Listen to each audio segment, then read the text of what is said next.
All right. I will change your guys' audio before that starts, because otherwise I feel embarrassed.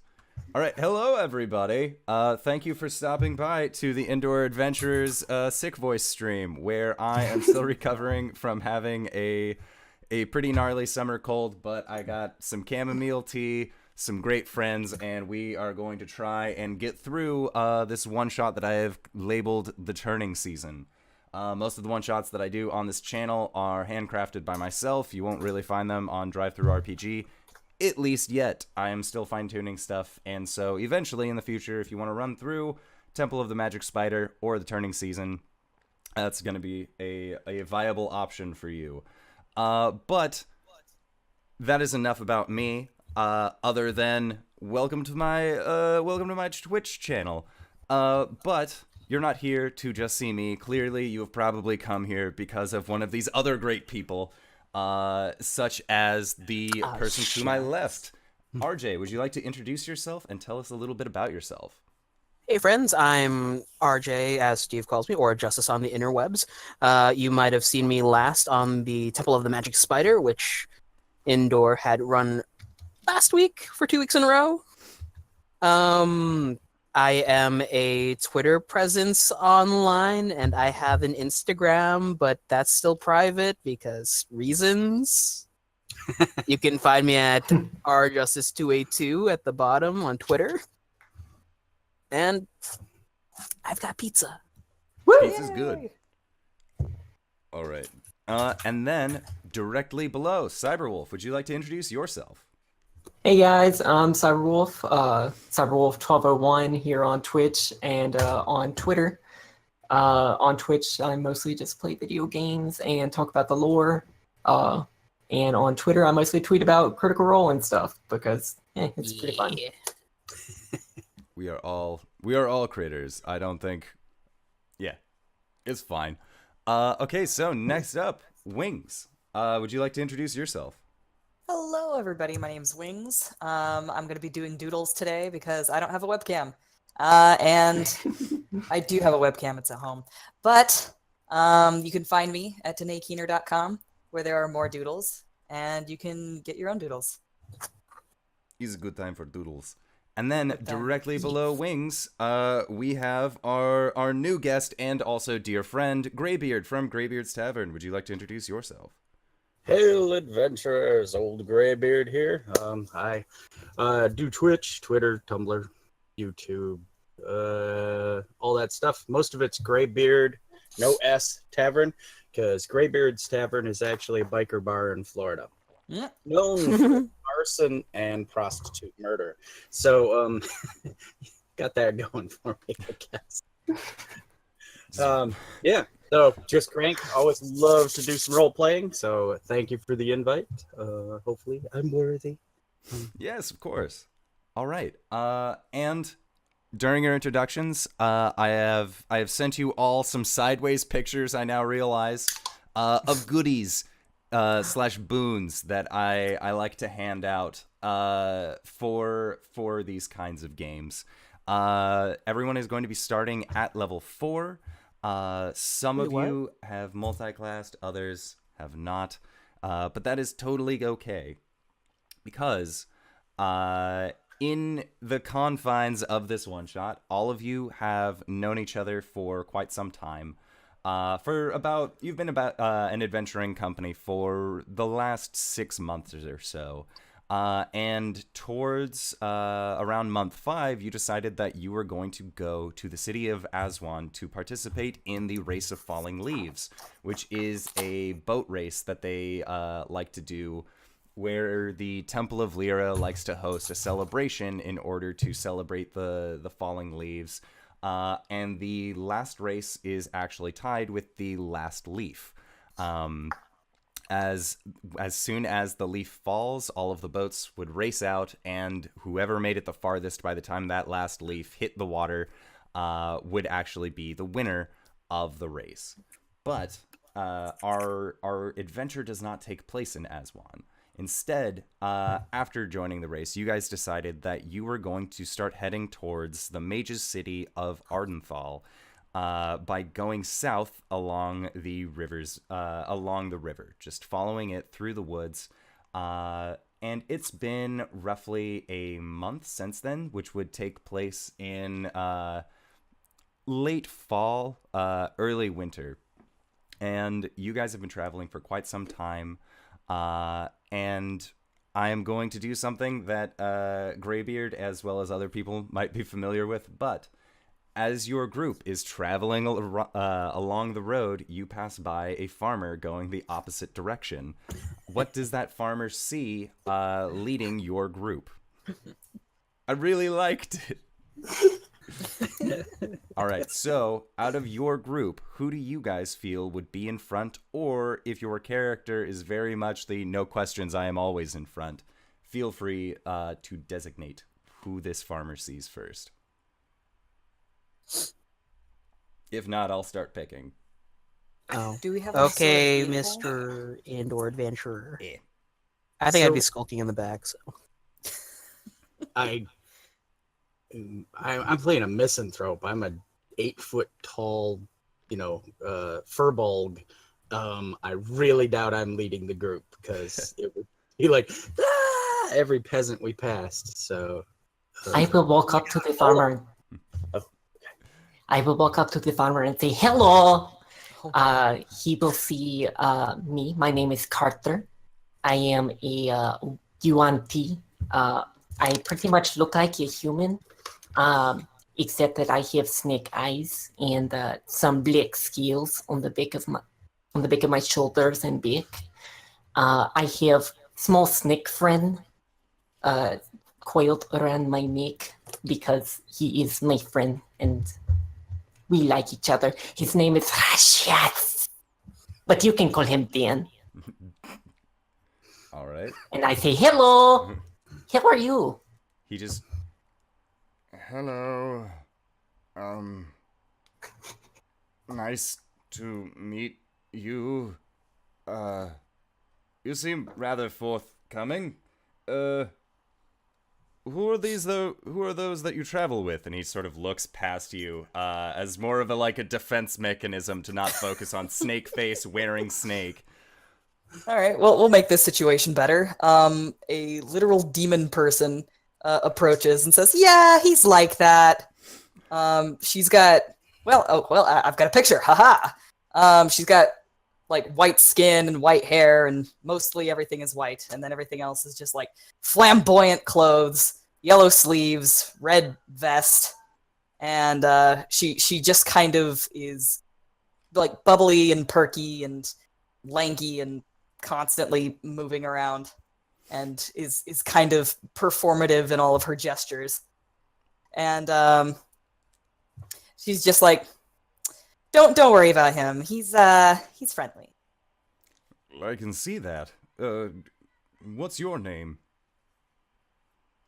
Oh, shoot, what is it this week? Virtue. Right.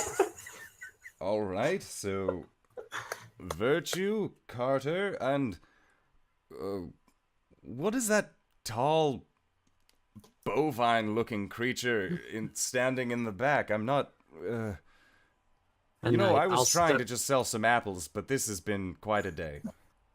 I step forward, and when I step forward, most likely that's where RJ suddenly they can see you because you didn't expect me to step aside, and I'll step forward, and he's got so he's 8 feet tall and 300 plus pounds, and he's got like green kind of mossy hair, and he's got like a light brown tawny fur covering most of his body, big pointy elf ears and a couple of little fangs, and he steps forward and he says, "Oh, they call me Brother Tree," and he puts this long arm with these huge hand out like he wants to shake the farmer's hand because he's seen these guys do that to merchants and stuff. Oh, Brother Tree, you say?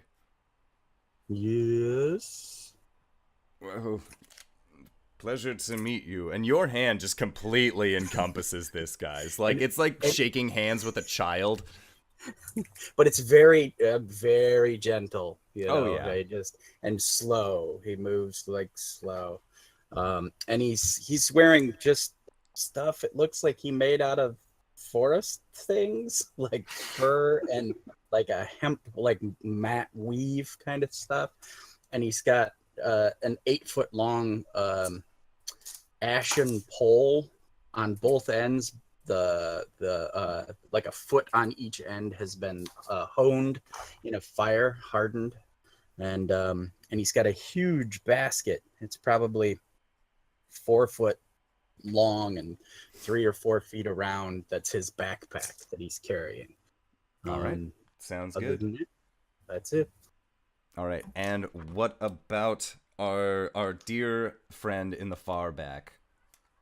Stepping out of the Furbolg's shadow is this short Kenku, wrapped up in very like loose cloth, it sort of trying to adjust the hood out of his face because it's so like big and loose fitting on him.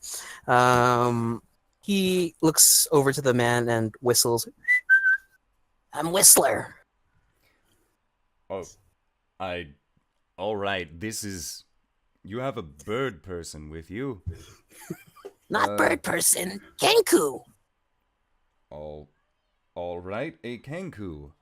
So, the thing that I'm kind of getting as a takeaway from all of this is that I need to really lay off the Brackmeyer Stout.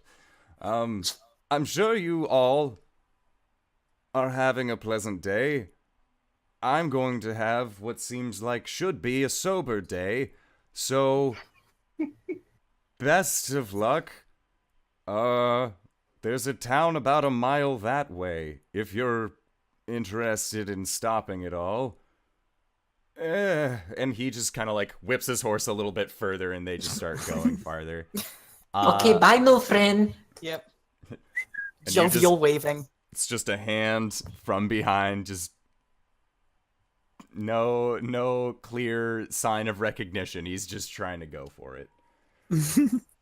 Well, I think he was very friendly. Well, I mean, anything that doesn't involve torches and pitchforks. Is that Tree Town we're headed to? Yeah. I mean, I guess and it could so you guys travel for the next mile or so, and then you get to the outskirts of a very small town as the road that you traveled across ends up going over a small bridge. And it looks like this town is, they're planning on having a celebration that day. So there aren't people necessarily busily working about their crafts or tilling the soil or anything, but rather they have gotten set up with festivities as you guys have arrived closer towards the edge of night. And you can see that there is a half-orc who just seems to be pulling out keg after keg of ale. There are farmers who are all just gathering their crops and putting them in a centralized place that seems almost like they're getting ready for a potluck. There is a large older woman who just seems to have a few pies that she's just sort of walking forward and not really having difficulty carrying them by any means. But she does look like she has her arms full. Then you also see that there are several other human farmers and hunters as well that seem to be bringing out just meats and all sorts of other things.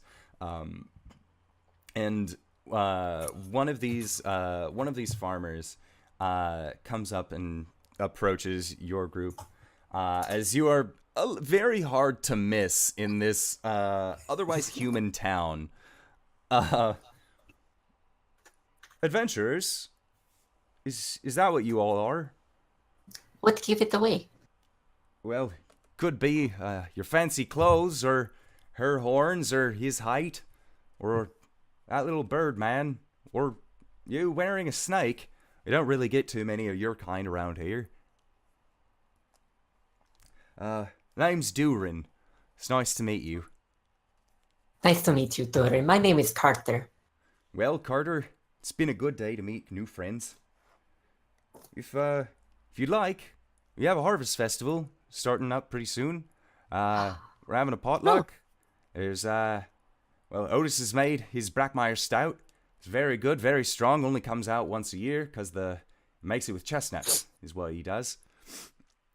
Can only get those around this time. But Just met someone who wants to stay away from it, though.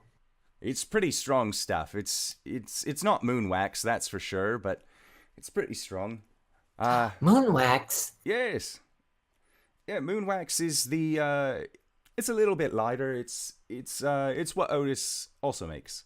Little yellow, not as pure, I would say.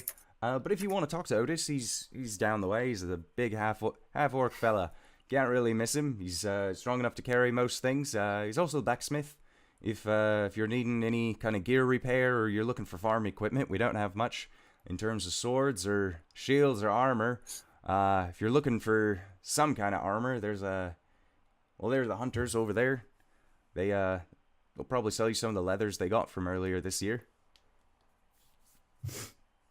But if you'd like to stick around, we're gonna be having candied apples, feats of strength, big potluck later. It's getting kind of dark. I don't really.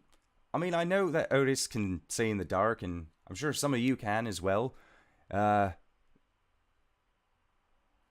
Possibly, but if not, feel free to stay here at the Harvest Fest. When the harvest season's done, I tend to turn my shack into more of a, I want to say an Airbnb, but I know that hasn't been invented yet, so we're just gonna roll with it. But if you like, you can stay in my shack. It's fit for a group of 4. I can show it to you if you like.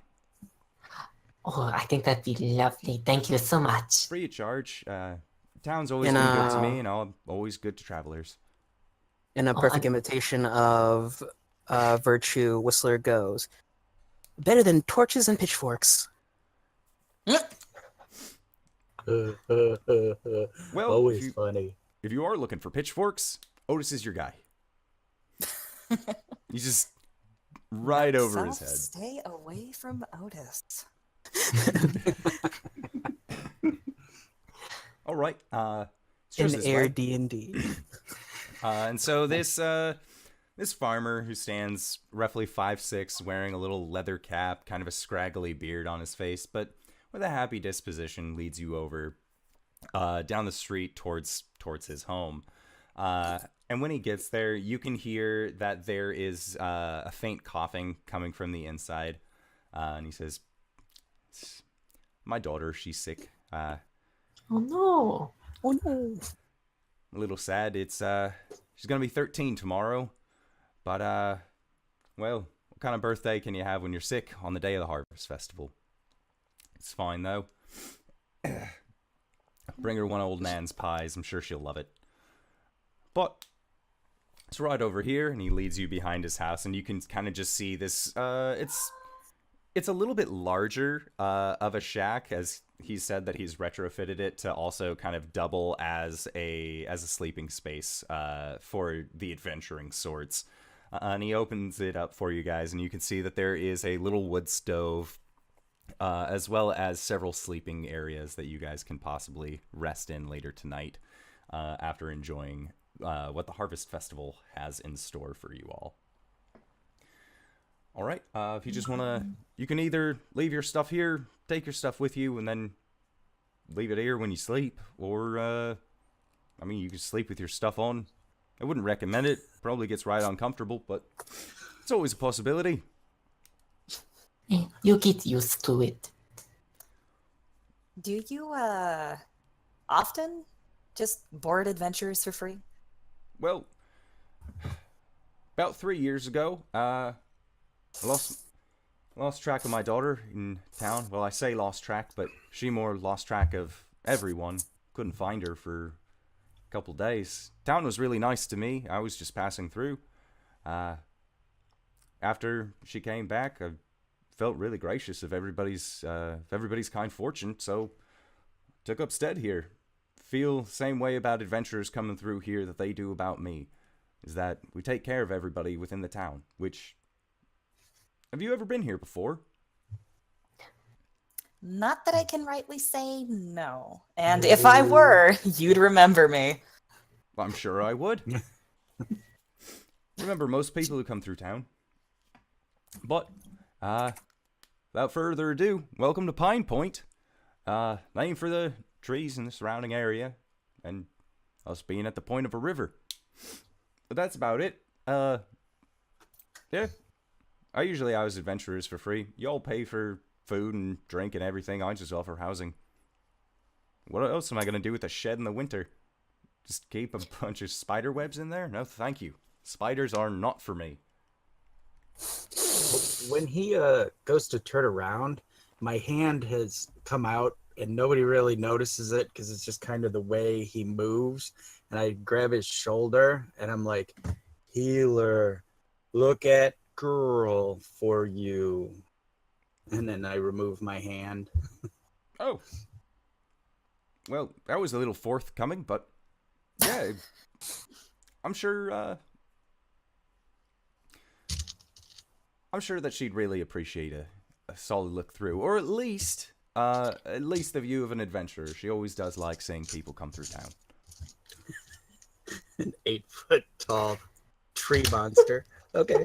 Yeah, this guy, like, even though your group is very, very different, he just nonplussed about it. He just seems pretty happy. He might be a few Brackmeyer stouts in at this point and just like, yeah, sure, whatever. I do have the healer feat, and I do have medicine as a skill. I'm looking around for my character sheet, and it's actually a physical character sheet. Because that's how we roll. Oh, 19 plus 6, so 25. Dang, son. Dang. All right. So, yeah, he lets you into his home, and it's like it's not really a 2-room kind of house. It's very much just like one large room. And upon entering, you can just see that there is a almost 13-year-old girl, kind of brown hair down to her shoulders, pretty curly. And her head is just completely flush with fever. And she's just kind of coughing a little bit. You can see sweat on her cheeks. And going up using the medicinal skills that you have, you end up putting a concoction together of just herbs and this general poultice that you can kind of rub on the lower part of her collarbone, and it's more of like a vapor rub. And you can see that her fever does actually start to break after about 5 or 10 minutes or so. And even though she is feeling better, she's still sleeping from just being very out of it. But Durin looks at you and says, well, that's amazing. Not even old Nan was able to put in a cure in. Thank you so much. Well, if the booze weren't free today, I'd offer to buy you some, but... He kind of, brother is like, he thinks that's great and kind of, gently pats him on the shoulder again and then like smoothly strides towards the door. That's it. Almost everything he does is like Tai Chi. His movements are all very smooth and that's why, like I said, you don't even really notice when he's moving because he's just that kind of one with everything sort of character. Fair enough. All right, so yeah, Durin exits the building with Brother Tree, meeting the other three outside of his house. As the only reason he didn't suggest all of you coming in is that there just really wasn't room for 5 people, including a girl in a bed. All right, well, thank you so much. Like I said, if beer wasn't free today, I would definitely at least go over to Otis and get you some. His distillery's kind of a sight to behold. But you'll probably see it just going through the town on your way over to the main fair area, or at least that's what we call it when we clear out a lot of the surrounding area to actually have ourselves a little fair. All right, just come this way if you want.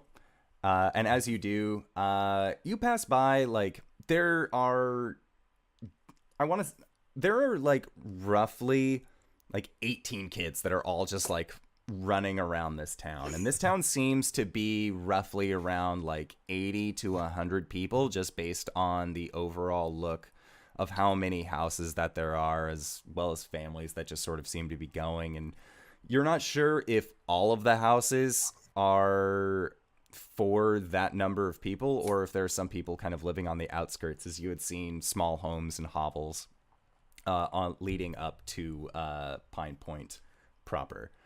And as you guys get to that general fair area, you can see that there have been tables that have been constructed, just very long expanses to almost look like like the first Thanksgiving kind of style, where it's just tables and tables and tables, food as far as you can see. And again, there are other people. One guy just has a hammer, while another dude's looking at him, and the guy with the hammer spins around a couple times and throws the hammer, and you see it go, sink down, and then the first guy walks over, sets a flag down onto it, and then he grabs the hammer, picks it back up, comes over, he tries, tosses, but it doesn't go as far as the first guy who threw it, and they just both sort of like, yeah, okay, like, you did much better at it than I did. There's no exchange of coin or anything like that. It seems like a very peaceful time for this village that you guys have stumbled into.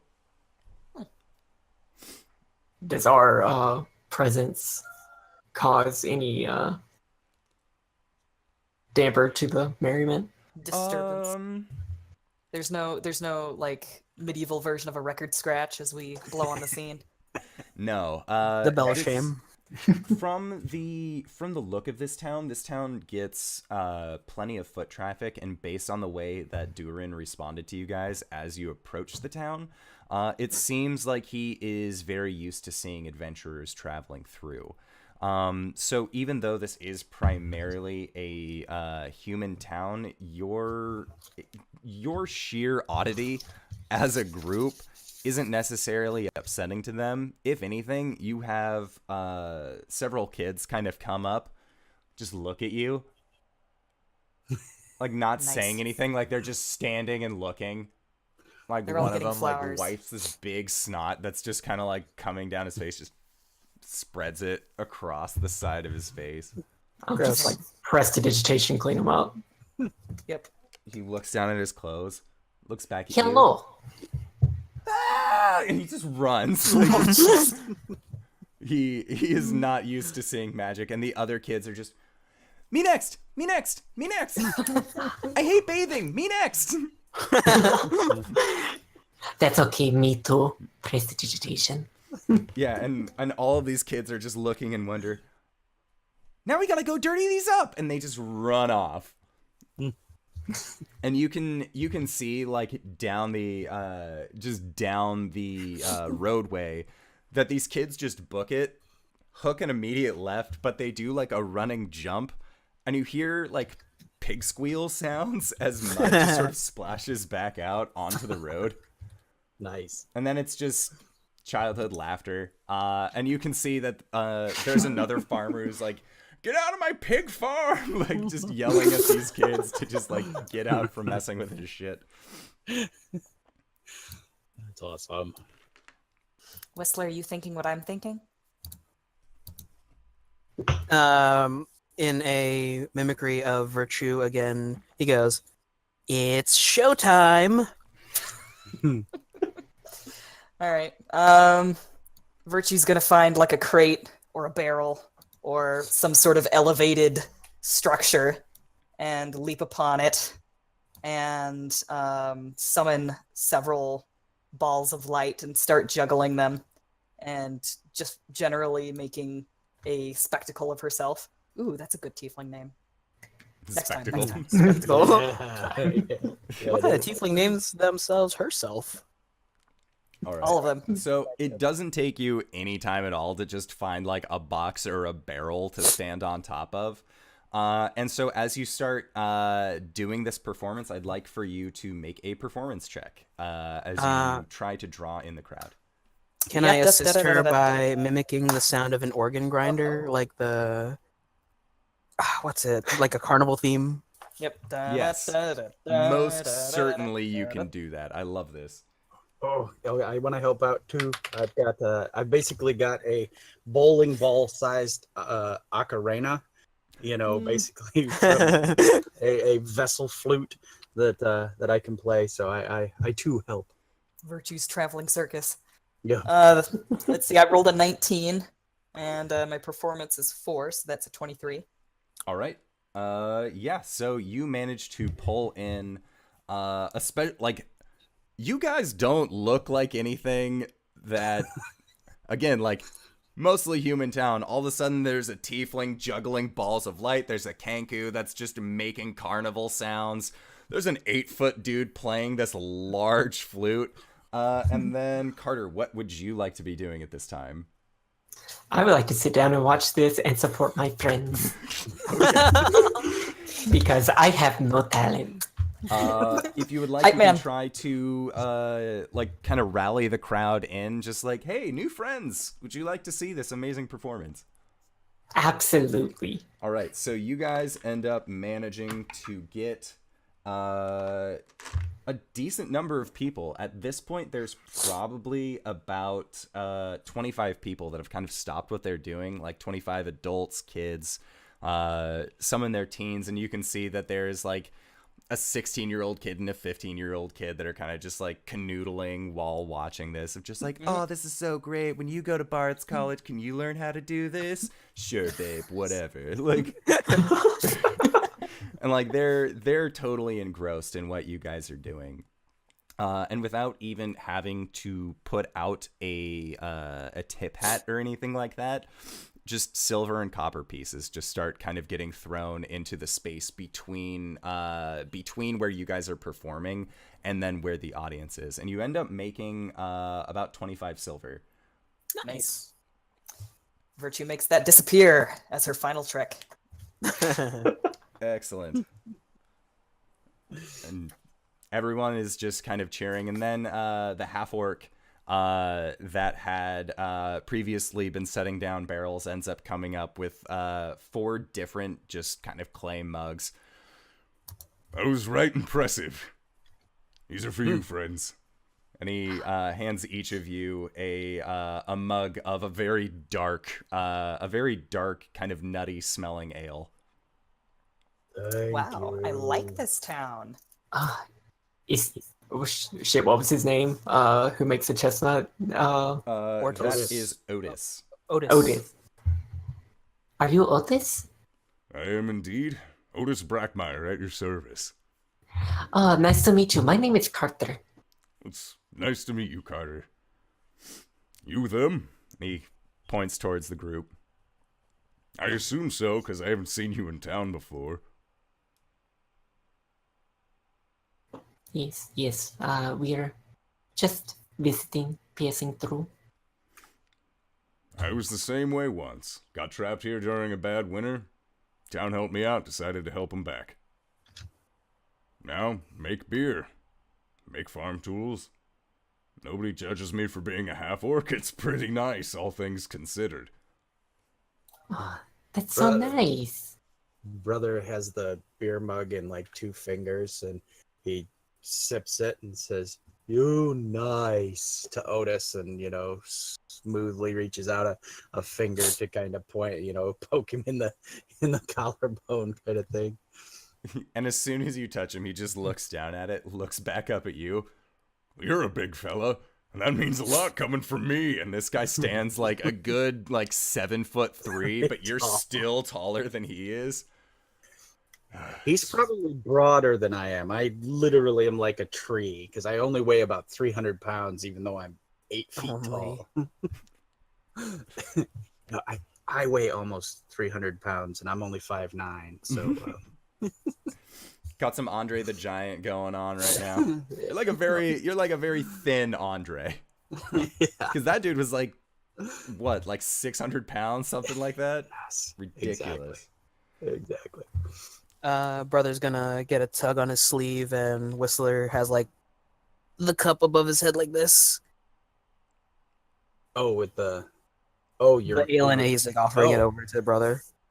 He reaches with the 2 fingers. Thank you, and just sort of like a shot glass kind of thing. You know? All right. And as you taste it, the initial flavor that you get from it is this very rich, nutty flavor. And because of your background as more of kind of being within nature, you know this flavor to be a chestnut versus any kind of hazelnut or other kind of nut. But then after that initial flavor, the actual the aftertaste that you get from it is a very oaty flavor as well. So it kind of just has this very rich, full taste to it as you drink this beer. He's like, "It's nice," and he's got both mugs in one hand. You are huge and impressive. I like it.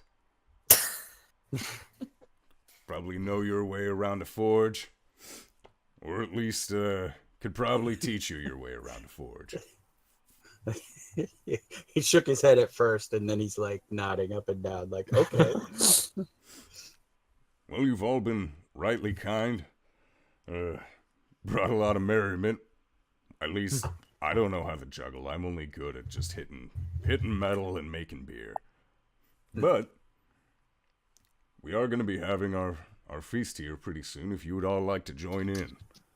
Everyone from the town's going to be there. We didn't bring anything. That's all right. Never have to bring anything for the Harvest Fest. Oh, we did bring Okay. something. We brought the party. Well, that's what I like to We're the hear. party. All right. And Otis is super on board for this. You guys have just performed this crazy juggling act, just juggling balls of light while carnival music is just coming out of a bird with his mouth crocked open. He is enjoying the time that he is spending with you guys, and so he offers for you guys to come on over. And during this time, while you guys have been performing, other people have kind of shown up on wagons as well, sort of just stopping for a night's travel, seeing that there's a festival going on. They'd rather just hang out here than try and push onward through the woods in the middle of the night. So Durin offers for you guys, for Brother Tree, if you would like, you can sit next to him. As you've helped him out with his daughter, and he'll make sure that you can at least get a quality slice of Old Man's pie. As for everybody else, Otis like very much wants you guys to also sit next to him, mostly because he says that he can make sure that you guys can get some quality beer as well. But if neither of those things are your taste, there is just a plethora of people all just kind of scattered about, just enjoying food and enjoying each other's company. The night is going on a little bit to the point where the sun has gone down, and at this point it's just torchlight.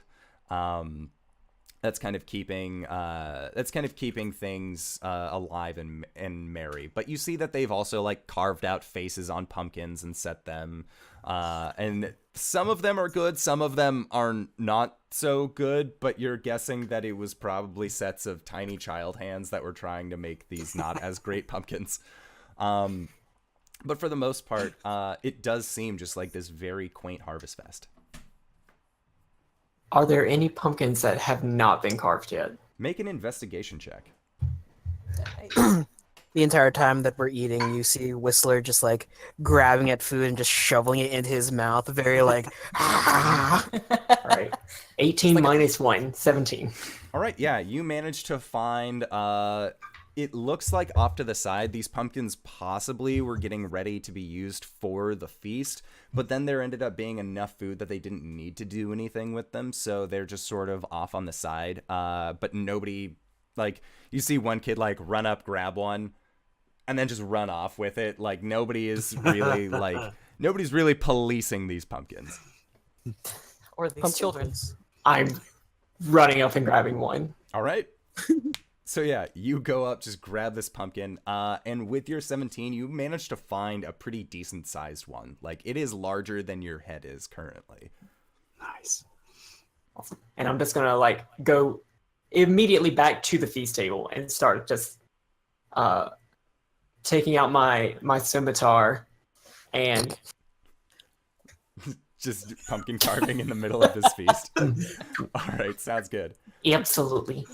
All right, and there are several people sitting next to you that are just, Hi. You know, if you put those Sprayed with pumpkin viscera. if you put those in an oven, you can eat the seeds. It takes a little bit of time, but they're right tasty. Seed was already in my mouth.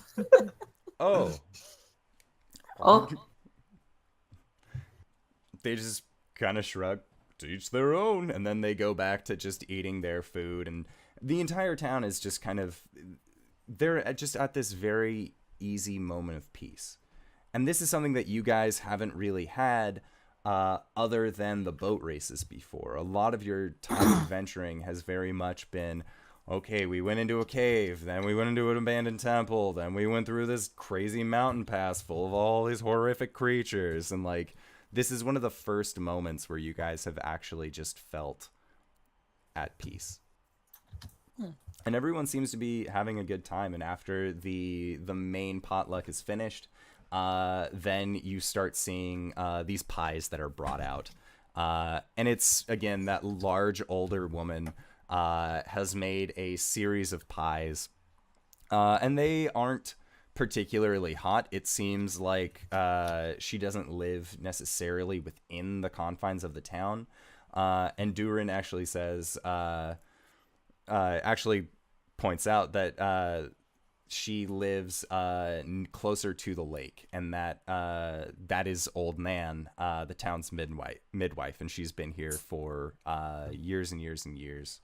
At least longer than he's been here over these last 3 years. And most people of the town were either helped, like either their children were helped in the birthing process for their children, Old Man helped with, or some kind of midwife responsibility.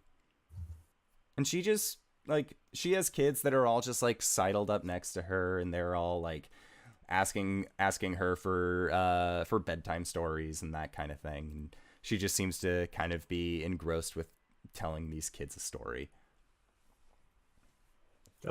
Brother Tree sits down, crisscross applesauce, and starts listening to Nan's stories, and he seems totally engrossed.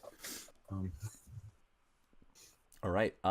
So the story that you hear from Old Nan.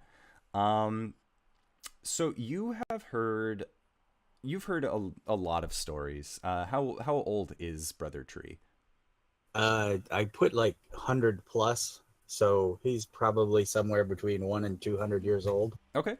Yeah. So with your age and just generally through your travels, you've heard a lot of different kids' stories, a lot of stories for adults, and just generally hearing tales throughout your travels. And this story, the one that Old Nan is talking about, it seems to be very much a local story, talking about one of the melt lakes that you guys have found yourself near.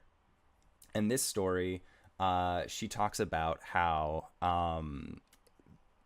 there were a group of children, not unlike the children that sit in front of her now. And the way that she describes it, like, she's giving different names and slight variations, but very much like, oh, I was kind of put on the spot for these kids. I want to make it about these kids. And as she talks, or as she describes this story, it very much starts off with, there was a group of kids who ended up going into the woods. And then while they were in the woods, they ended up meeting with a group of animals. And these animals were wolves, they were snakes, there were toads, and there were ravens. And there were just a bunch of other, and also a few rats as well. And these children seemed to make friends with all of these animals. And the wolves, they showed the children how to hunt, and they showed the children what they needed to do in order to survive the harsh winter. The frogs taught them how to store things for the winter, and how to make sure that they could survive until the next spring thaw. The ravens taught them how to collect and how to find things, shiny things that maybe they weren't necessarily looking out for to begin with. And she talks about how like when she gets to the part about the snakes, that's when it sort of takes a slightly darker turn, where rather than these kids getting taught something and learning how to survive, these snakes tell them that if they go out onto the lake, that is where they can find all of the easiest fish. But whereas the other animals had taught them especially how to survive the winter, the snakes led these children out onto the ice, and there were several of these children that didn't end up like following these snakes at all, but there were 1 or 2 children that ended up following. And again, that's the story continues on, but then Old Nan describes these children falling through the ice, and the other animals all kind of trying to rally themselves to go and save these other children, but the snakes had formed a defense around the hole in the ice and said that the lake giveth and the lake taketh away, and that even the lake gets hungry. And that seems to be the moral of the story, is that the lake eats things. Like, if you aren't careful, you will fall through the ice and die. And these kids are like, do you have any candied apples, though? And, like, they just, like, waited to the end so that way they could ask for sweets. Like, they weren't necessarily engrossed in the story at all. But it still strikes you as a little bit odd, Brother Tree, mostly because, like, normally the kid's story is like, oh, happy all the way around. But this one is like, wait, no, you don't end a kid's story on just kids dying. That's not how that works at all. And they die. And throughout it, Brother Tree was really like, and he was afraid for the kids, and then he was excited, and then he was mad at the snakes, and then it ended dark, and the kids all ran away, and he's looking at them because he's really wise but really dumb, and he's just like kind of thinking they didn't get it, It's like like they missed the point, and he's a little sad. In a imitation of Carter, Whistler goes, well, that was nice. It was nice. I think. Yeah, Virtie's just got like a smile kind of frozen on her face in a very like uncomfortable position, and then she just kind of shakes her head and just goes like, well, let's abruptly change the subject. How do you feel about pumpkins? Boy, howdy, I love pumpkins. I love carving pumpkins. And it's Otis, and he's just sloshed off of his own beer. And you can see that following Carter's lead, he had hollowed out the bottom of a pumpkin. And he's just like eating this pumpkin mash just raw into his mouth. So I'm just gonna look over and I'm like, I think I like it too. And my pumpkin has some lopsided eyes and a face, but like the snake is just like popping his head out of one of them. Oh no! It does a blep. It does a blep. A whole solid blep. All right, and then that is kind of where the festival winds down. for the evening. And at that point, like, a lot of the parents are like ushering their kids back because all the kids like had the sugar rush from Nan's pie, and now they're just crashing, and it's really late, and the parents are like, all right, we need to go. And there's like there's one dad who's clearly getting help from his son as well, of just like his oldest son, to kind of corral the other ones back in. And at that point, Durin comes up to you and just, oh,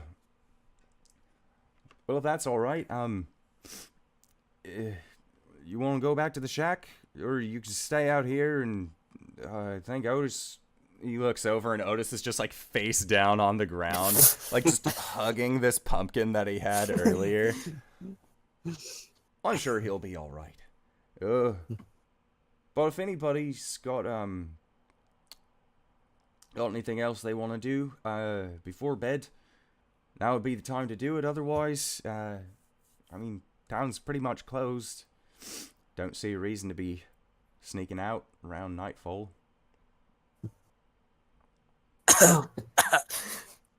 There's so much that you can do at night. Oh, I'm sure. I've heard bakers in town like to wake up really early in the morning, so that way they can get their fresh goods out before anybody else wakes up. That's one thing you can do at night. Yep, that's one thing you can do at night.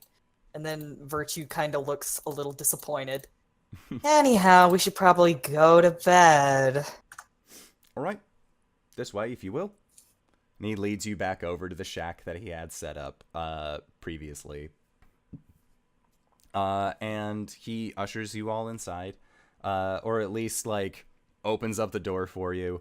Well, if you need anything, you know where to find me. My house is right there. And he just points, like, not even 20 feet away from the shack at the back of his house. Brother Tree did palm a pumpkin when we walked away, and he's eating it like an apple on the trip back to Durin's house.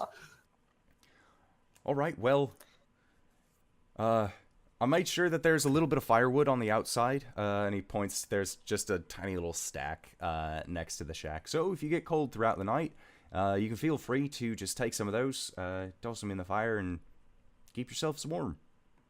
All of it escapes out, so you don't have to worry about smoking yourselves in or anything like that. It's not a smokehouse, it was just a tool shed. All right. Nice. Well, thank you so much. Oh, thank you. You've all been really kind.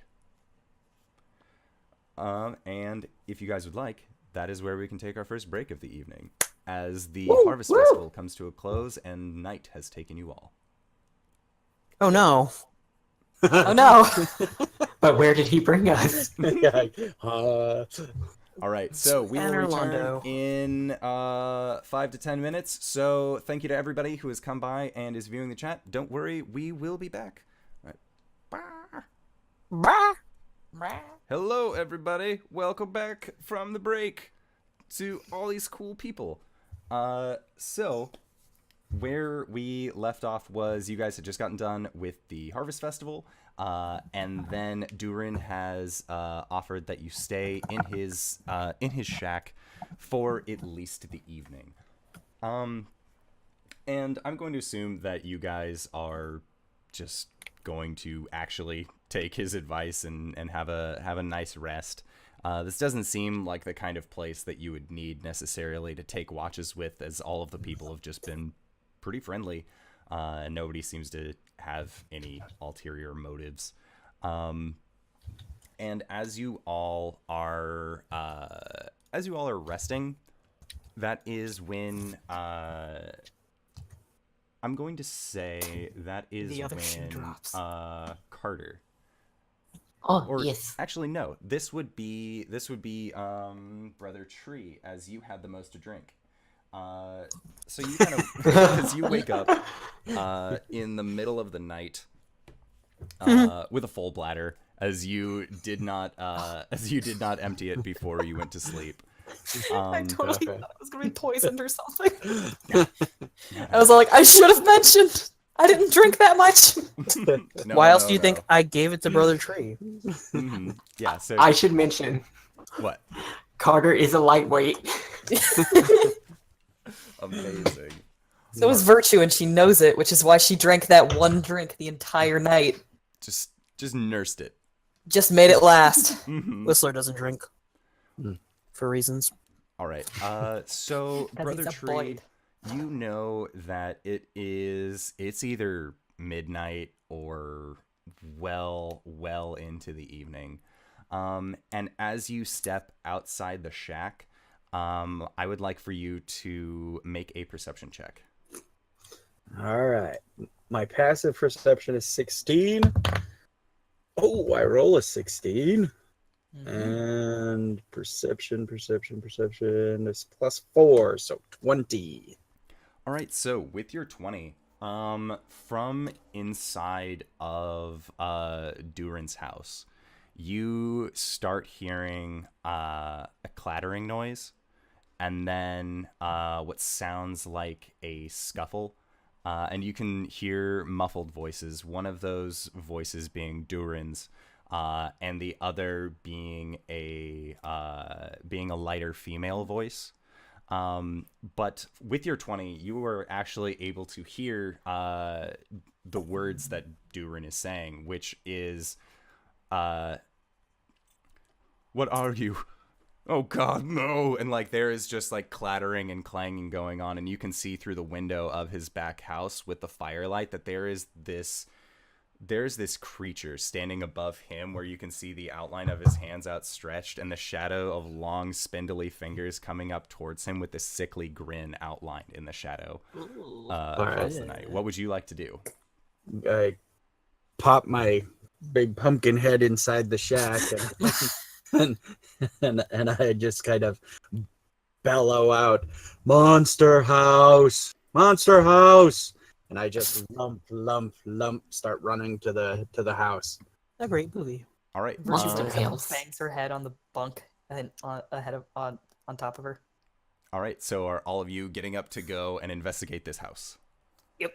As the noise Grabbing from a short within sword. is getting louder, and you start hearing a what almost sounds like laughter coming from the other voice. So I'd like for you all to roll initiative, as it doesn't take very long to get up to this house. Ooh. Good for me. Sarcastically. That's a 7 for Virtue. It's just like a theme, Wings. I know, right? This will be a 19 for Carter. Okay. Would you like to do, Six. Greybeard? 16 for Brother Tree. Okay. 14 for Whistler. And 14 for Whistler. All right. So, Carter, you are actually at the top of initiative. So, Brother Tree has stuck his head in and said the phrase "Monster House, Monster House," and like pointed towards the other house. Gracias. Come. And runs. Yep. Whenever he goes in, what does he see? So you throw open the door, and you can see that there is this green-skinned creature with long pointy fingers, kind of more of softer features on its face, almost as if it were a younger. Almost like if it were a younger creature. I'd like for you to roll a nature check.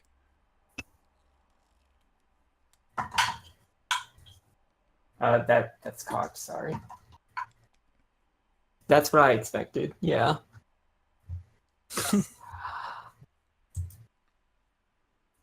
Oh, that's not negative. Neat. It's a 5. Okay. Yeah. So you don't really know what this thing is, but you can see that Durin is on the ground, and the look in his eye is utter disbelief as this creature starts coming towards him. And you can see that he has what looks like rake marks across his chest where he's been slashed at before. And this thing looks like it is coming towards him, but as soon as you open up the door, it just looks at you. Hello. And I would like to use my bonus action to cast my Hexblade's Curse on it. Okay, sounds good. It is cursed. And with the scimitar that I made apparate on the way into this place, I would like to run up and make an attack. All right. Yeah. So you rush up on this creature. Okay, so I can bonus equal to my proficiency, so this is gonna be plus. That's a natural 1. Oh no. Woohoo! All right. Uh, That is not hit. It wasn't me for once. And as you swing out with your weapon, it's not so much like your blade is going to strike true, but the rug on the floor is kind of cropped up a little bit, and so you more just trip on the rug, and that's what gets your that's what more gets your setting off put as you try and strike out against this creature. And that well, is- fuck. and then that is when it is going to look at you, as you have just run in to this house, performing what it thought to be a very humorous action. And it is going to attempt to try and cast Vicious Mockery at you. Ooh. Alright, so you need to make a Wisdom saving throw.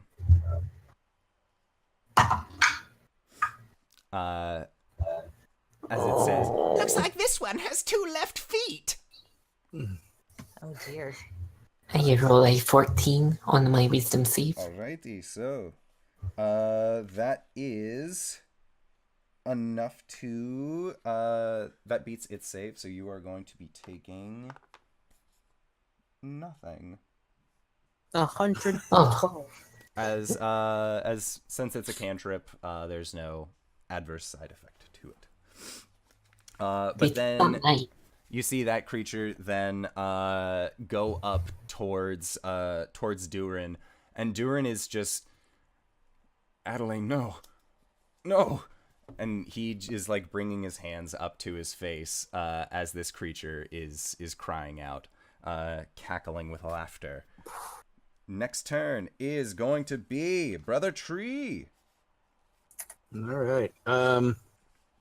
When Brother Tree, steps inside and sees what's going on, he, in a single stride crosses the distance, and he says, "You no hurt, nice man," and he flurry of blows, but it's just with one fist, and so it's like like three swings. I spend a key point. Fist of the North Star, you punch once, but then you see Exactly. different Exactly. impact. About 3 times. Okay. And there's got to be another d20 in here. Oh, one of them's a 1. Okay. But one of them is 19, which is 24. Ooh, that hits for sure. Dang, The son. other is 12. Okay, the 12 does not hit, but the 20 plus certainly does. Excellent. And it is only a d4 damage, Okay. but it's plus 3, so 6 points of damage. But because it was a flurry of blows, I can cause one of these effects. They need to, Not hurt the nice man. yeah, they need to make a which saving throw is it? Everything's so small on my character sheet. There it is. I basically with the bam bam bam, I knock them flying. They need to make a strength saving throw or fly 15 feet away from Durin. Oh, yeah. No, so with that one punch that connects, they get sent up against the wall in the corner of the room. Because they, this house isn't very big. Again, it was kind of ill-advised that all of you go in earlier. There's room for you. But with that punch, you actually send this creature flying back through all of the furniture that seems to be scattered there, and she just kind of lands. Are they prone? No, Okay. that's a different one. I can like Okay. bonk them on the head and they will fall prone. But this one was the push them back 15 feet away. All right. Yeah. So you push them back, and they are up against the wall. I would like for you to make a nature check as well. Okay. Just a roll. Yep. What? Nothing pluses or? Well, you add your wisdom, but Oh, a wisdom check. Okay. Yeah. 14, and I plus 4, so 18. All right. So with your 18, you have heard of creatures like this, though you have never seen one as young looking as this one. But Okay. you know this to be a green hag. Okay. All right. And as is Brother Tree's normal situation, he is striking to subdue, not damage. Okay. So Sounds good. So next up is going to be Whistler. Whistler like looks over to Virtue, looks at the door, looks over to Virtue, like, what do? Now's the Virtue. time we rob the I think town. Virtue's still like clambering out of bed and like untangling herself from or hay or whatever we're bedding with. You're on your own, pal. But I'm not a free thinker. I guess he'll grab his You have to learn crossbow bird and brain. run out. All right, so you run out, and then are you running around the side of the house to get a better look in, or are you looking in through the window that had initially shown Brother Tree the incident inside?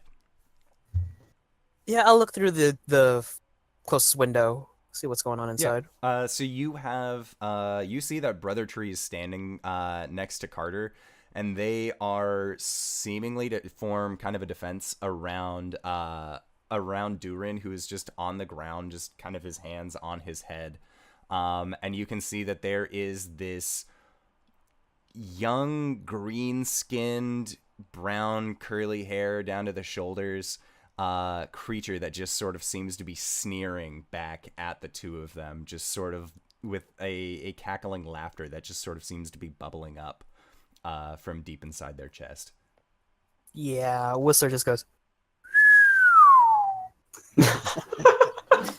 And he points his crossbow into the window. Okay.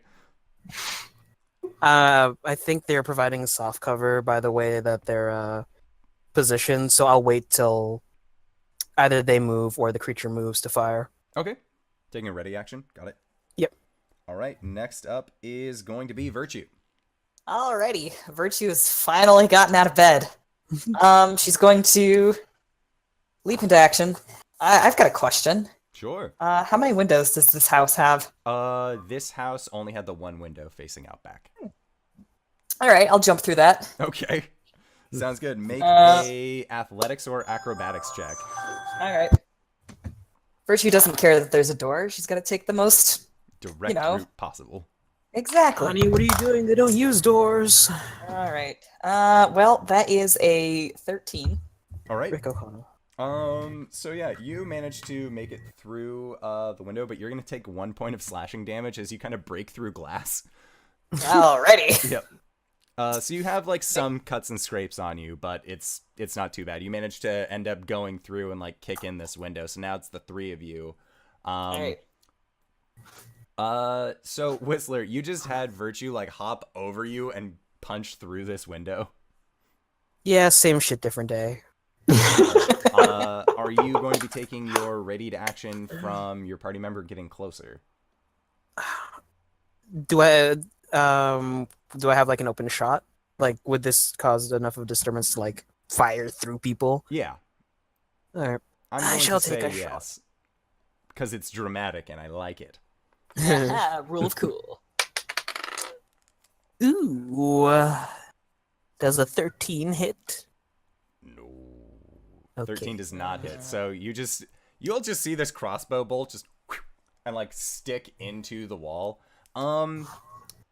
As an assassin, though, don't you get advantage when firing upon an enemy who has not seen you? If they haven't acted yet. Oh, So wait, let me reread that. Advantage on attack rolls against any creature that hasn't taken a turn in combat yet. In addition, any hit you score against a creature that is surprised is a critical hit. So Okay, sounds good. advantage. Oh, that went under my screen. I don't know what that roll was. You betrayed me. Oh, that's better. 22. 22 does hit. Woo! And that is the light crossbow, so 1d this. So 8 with my crossbow, and do I get sneak attack damage on top of that?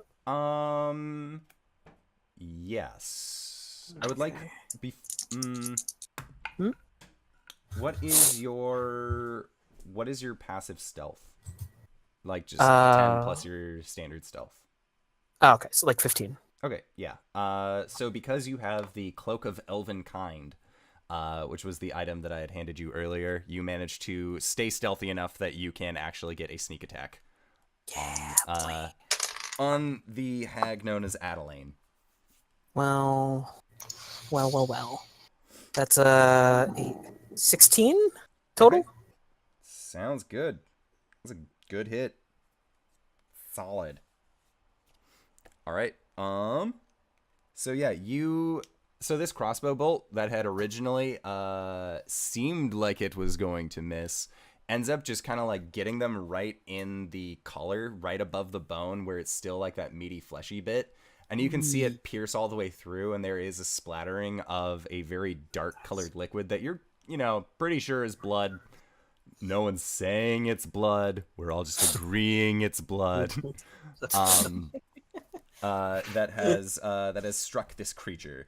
So next up in the initiative order is back to the top of the round with Carter. Oh, okay. I would very much like to.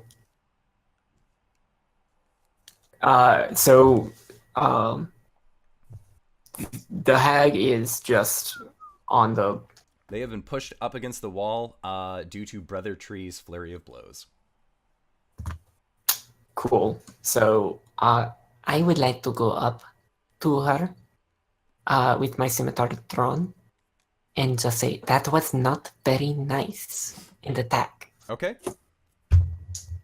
Alright. Okay. So this is going to be a 16 to hit. That hits. Okay. For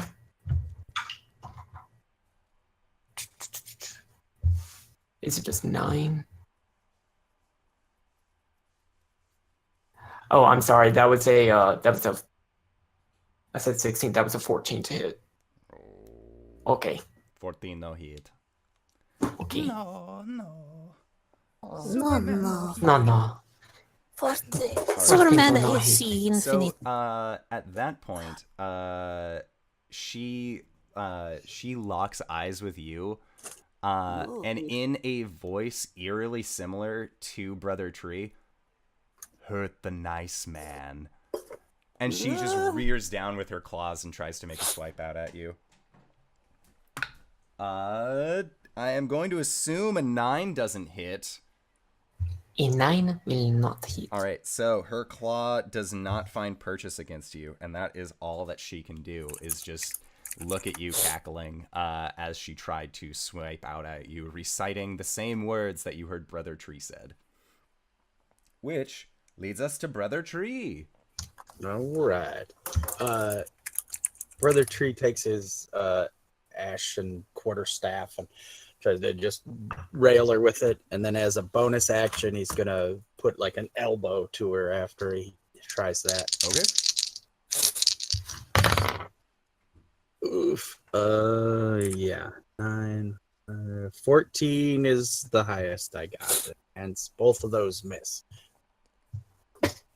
Yeah. No, both of these attacks, like, She seems to have a much better grasp of the spatial area within this hut than you do. So as you go to strike out against it, just sort of slides underneath where the quarterstaff would hit, and it connects against the wall. And as you bring up your elbow, she again just sort of slides out of the way, so your elbow just doesn't find purchase on anything.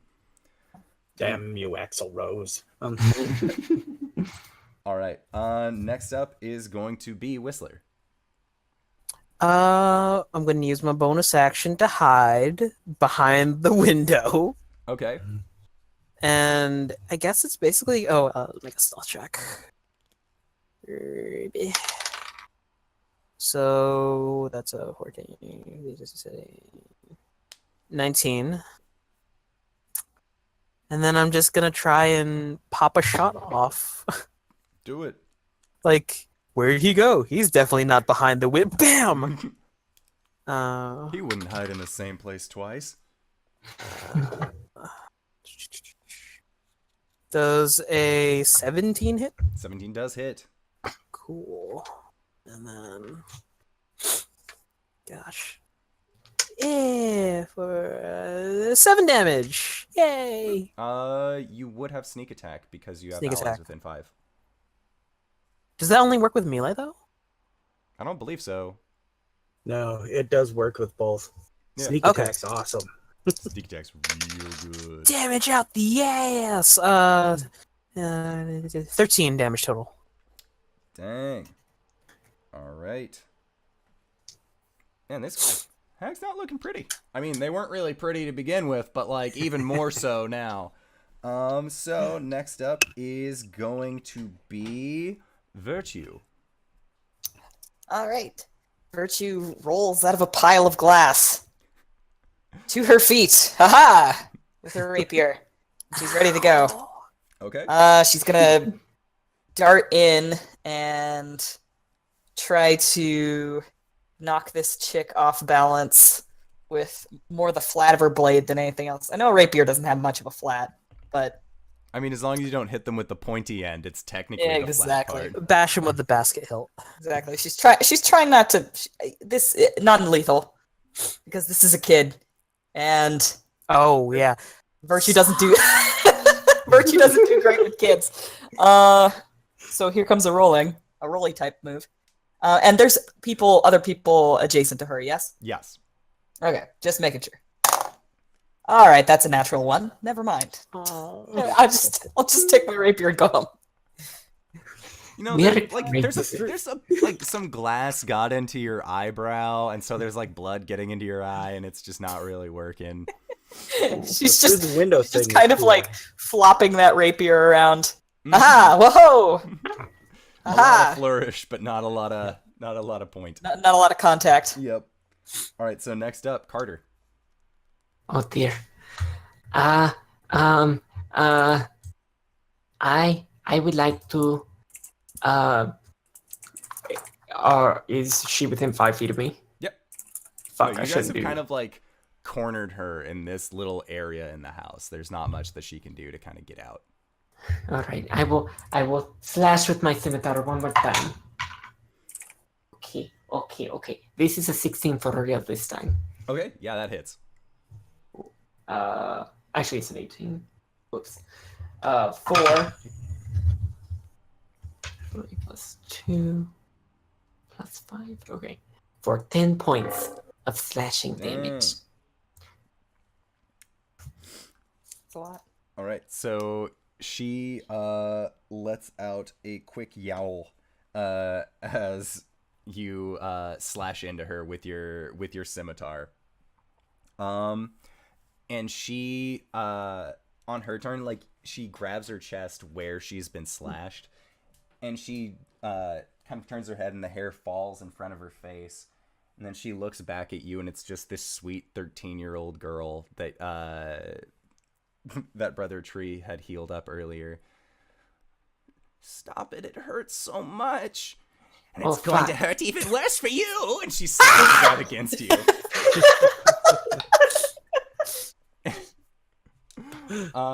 So does a 22 hit? No. You know, I would like to. I would actually like to try to cast shield and use the spell slot, Okay. but it's still gonna hit. Okay. So the shield's up. Oh. And then you take 17 points of slashing damage Oh fuck! as her claws just rip into your chest. Like you throw the shield up and her fingers just sink through it just like butter as she slashes into you. And that is all that she can do. So next up is Brother Tree. Brother Tree, you just saw this creature put on the facsimile of the face that it once had, only to just discard it to outright attack Carter. All right. Something as again the same sort of double-handed with the quarterstaff, like, and then a big foot coming up to maul into her too. All right, come on now. There it is. Okay, so 24 for the quarterstaff. Yeah, that hits. All right, which is 11 points again, subdual damage, Okay. and then the 16 for the big old furballed foot for another 6. Okay. Yeah, she's still standing, and the entire time you've been pummeling her, she's just been cackling away. And you can just hear the like, doesn't know how to comprehend the situation of just kind of like blabbering in the corner of Durin. Next up is going to be Whistler. What do? Shoot? Is anyone looking at me? I'm just looking at them like, Please shoot her, please. okay, I shoot.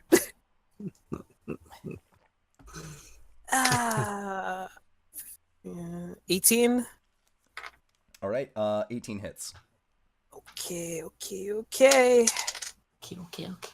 5 and 4, 9 damage.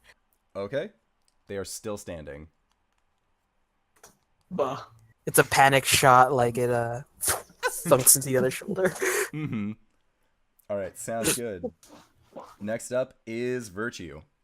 All right, we're And gonna at this try point, the hag is looking rightly messed up. There's a lot of blood coming from them, but they don't seem like they are in any mindset to stop. You could say Yes. she looks haggard. Mm. I'm here on that. I will destroy you. She is gonna do a booming blade. We get the glass out of our eyes, hopefully. Well, that might not be terrible. That is a 15? No, Oh. just Okay. barely miss. Alrighty. Well, fun thing about Booming Blade is I'm pretty sure that the effects still work even if you don't hit. So if she willingly moves before the end of my next turn, she gets a D8 of thunder damage. I'm gonna go ahead and fact check that, but I think that's true. Okay. All right, and then while you are fact checking that, Carter, it is your turn. Oh dear. I will panicked slash one more time. Okay. Natural 20. Do you double the die roll or I do you double roll a die second roll, die? yeah. Okay. Well, I rolled a 1. So double no, that like, to roll 2. another dice. Oh, okay. Yeah. So there's 1. Okay. This one's a 5, so that's 6. Plus 2 from my Hexblade's Curse. Plus 5 because my Pack Scimitar is awesome. So, shit. I lost count. So here's the question of the hour: was this subdual or was this not? 'cause that's gonna make a difference, as this hag currently has 0 HP. Oh, we staggered her. I was panicking, so Okay. I don't know. Fair. All right. Fair. So yeah, you bring your blade upward and just and you see that there is just a chest wound that opens up, and the cackling that had just sort of been bubbling out just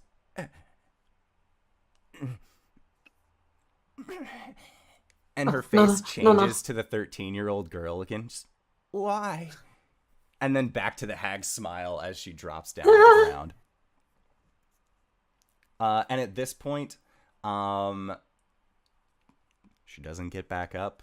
You just hear Durin from the back just, Adelaine, my daughter, no. As he's just kind of freaking out about this. And then you hear a knock on the front door. As other members of the town seem to have been woken up by this loud scuffle. Whistler raises a clawed hand, opens his beak, and does like the Final Fantasy victory fanfare. Da, da, da, Da, da, da, da. Yeah. Very slow and kind of sad. Virtue kind of looks proud of this victory for a second, for a brief second, before she realizes, oh yeah, that's a kid. I think we just murdered a 13-year-old. Brother Tree? Yes. Can you fix this? And then she just kind of gestures to all of her. And I just shake my head. Yeah, no can fix dead. What that was the girl, right? The girl from earlier? That was the I There's people am outdoors. assuming, Indoor, that that I can't stabilize her because she's not a PC. I mean, you could if you wanted to. Okay. Since she said something, yeah, I'll drop down with my, healer satchel and stabilize.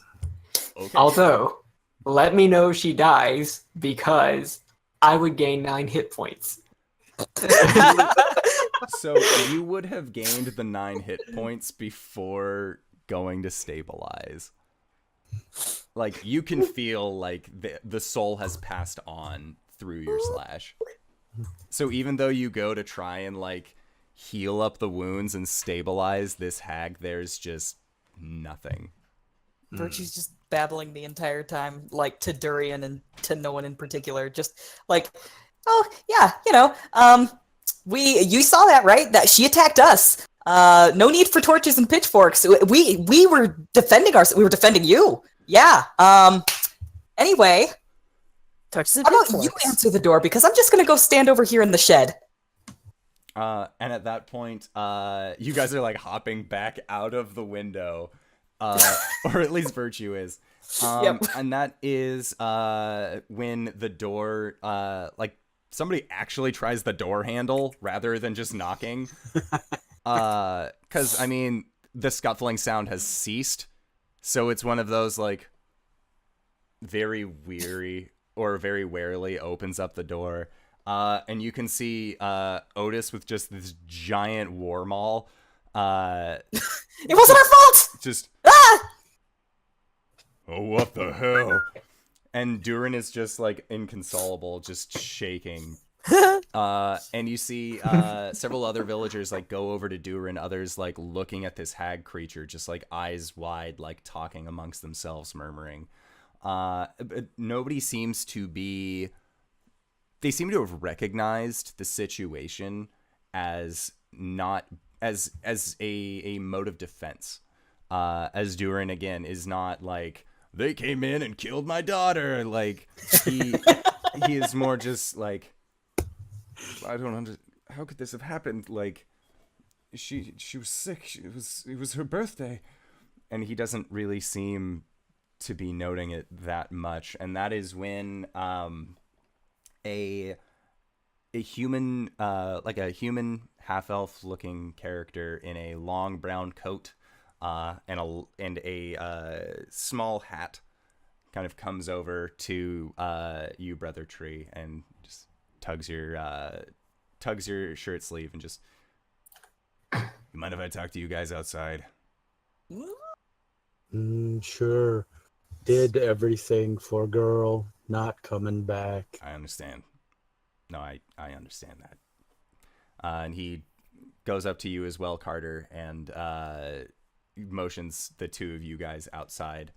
As other people are trying to console Durin and looking over this situation as it plays out. So, what happened? I mean, I'm assuming her happened, and you guys were quick on your feet and quick to defend. Is that the case? Am I reading the scene right? I'm nodding, but I'm looking at Carter to explain. Yes. She, Brother Tree, he woke us up. He heard something. It was attacking Durin. It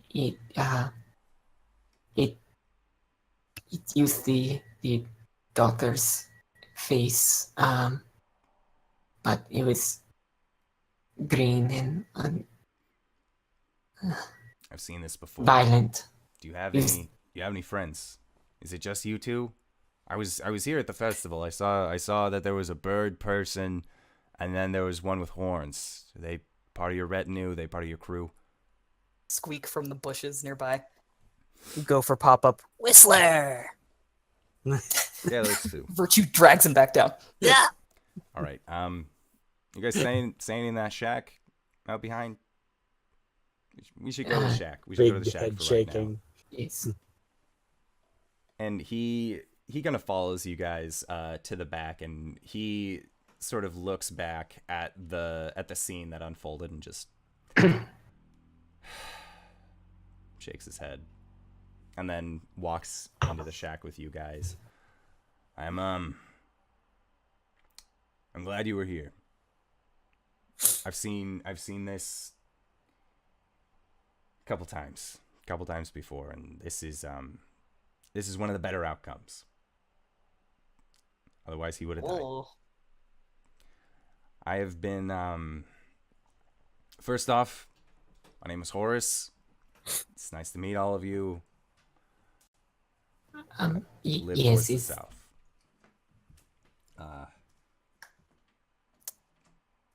About 10 years ago, my daughter had the same thing happen to her. She turned into a hag, or hagling, I should say. As you saw, they aren't really old enough to manifest all of their full strength, their powers, but it's still pretty strong. It's a nasty wound you got on your chest there. What did you say your name was? Snake Man. yes. My name is Carter. Yeah, Carter. As you all have seen and witnessed firsthand, even a hagling is strong enough to leave a pretty gruesome scar. That's how I got this. And he kind of opens up his jerkin, and you can see that there are other scratch marks across his chest as well. Like I said, same thing happened to my daughter. And that's why I came here. For the last 10 years, I've been tracking down, trying to find out what happened. Because situations like this, they aren't as uncommon as you would think around here. For the last 10 years, I've been tracking them down, finding out as much as I could. In other villages, sometimes the family doesn't get so lucky. The hagling escapes. Other times, there are people like you come in and stop it. And I applaud you for what you've done. I know it wasn't easy. but there has to be an end. There has to be a stop to this. I've been looking and talking with people from neighboring villages that have had this happen, and the one thing that plays all together, the one thing that ties all of this is this town. It's Pine Point. Every time there's a little girl who turns into a hag, they've come through here. That girl's gone missing for a few days. And then on her 13th birthday, she changes. I don't like that one bit. I see a lot of good kids running around here. I see a lot of little girls. I don't want that to happen to any of them. So, what I need you all to do is to help me. Now, I know I don't have a lot of faith from you guys. You only recently met me under pretty gruesome circumstances, I will admit. However, the information that I have risked my life for multiple times. Can I insight check this Yep, person? you can insight check this guy. Me Anyone too. who would like Yeah, to me insight check 3. boys? Natural 1. I'm not a free thinker. Okay. Is this guy a hag? You don't know. He could just be somebody with a disguise. This is a trick. I got a 22 on insight. All right, so with a 22, this guy is like, even though you are strangers, you've proven yourself strong enough to withstand the encounter. And so he is willing to share this information with you because he feels like your group can genuinely help him. But again, Carter, you're just like, I saw a hag turn into a little girl, turn back into a hag, turn into a little girl, turn I back into a just hag. killed a girl, so Brother Tree will be like, poke the guy in the chest and be like, he okay. Well, thank you, tall man. And while the conversation's going on, I'm gonna use my healer kit on you, Carter. 6 plus 4 plus your maximum hit dice. So 10 plus 4. 14 points back. I think you're topped. I am. Yeah. So I like to think that whenever you do that, just like the piece of like flesh that was like torn off, it just like falls off, shedding my skin. that's really gross. I wasn't expecting to see that, but stranger fellows. There's a lot of strange things that happened tonight. Many, many strange things indeed. That's You really don't gross. exactly have room to judge. Now, what I need to do, what was the name of that man in there? The father. Gooden. Dorian. All right. So I need to talk to Durin. Get as much information as I possibly can from him specifically about the events that led up to his daughter's disappearance. But there's one thing I need you all to do. Talk to the people of the town. See if they have any other information that can possibly lead us to anything about this. I know that the source of these haglings is in this town. And if we don't stop it, other little girls, just like that one in there, are going to turn into hags. And there's going to be nothing we can do about it. So what do you say? Will you help me? Get hag, stop hag, good. Listen, you're lucky that our tree guy vouches. I feel quite lucky that he does indeed. Otherwise, he looks like he could snap me like a twig. Exactly. Like, I have a little bit of survivability in me, but that guy, not so much. That blacksmith, also not so much. Now, Virtue, it pretty much is a twig. So, like, any amount of intimidation that she's trying to pull off here is pretty much null. That's fair. All right. I'm going to go talk to him. You can all either talk to the people now, wait until morning, talk to them then, get some rest, heal up. Maybe Durin will be a little bit better tomorrow, but right now, I'm pretty sure I'm the only one who can go and talk to him. But do you have any other questions for me?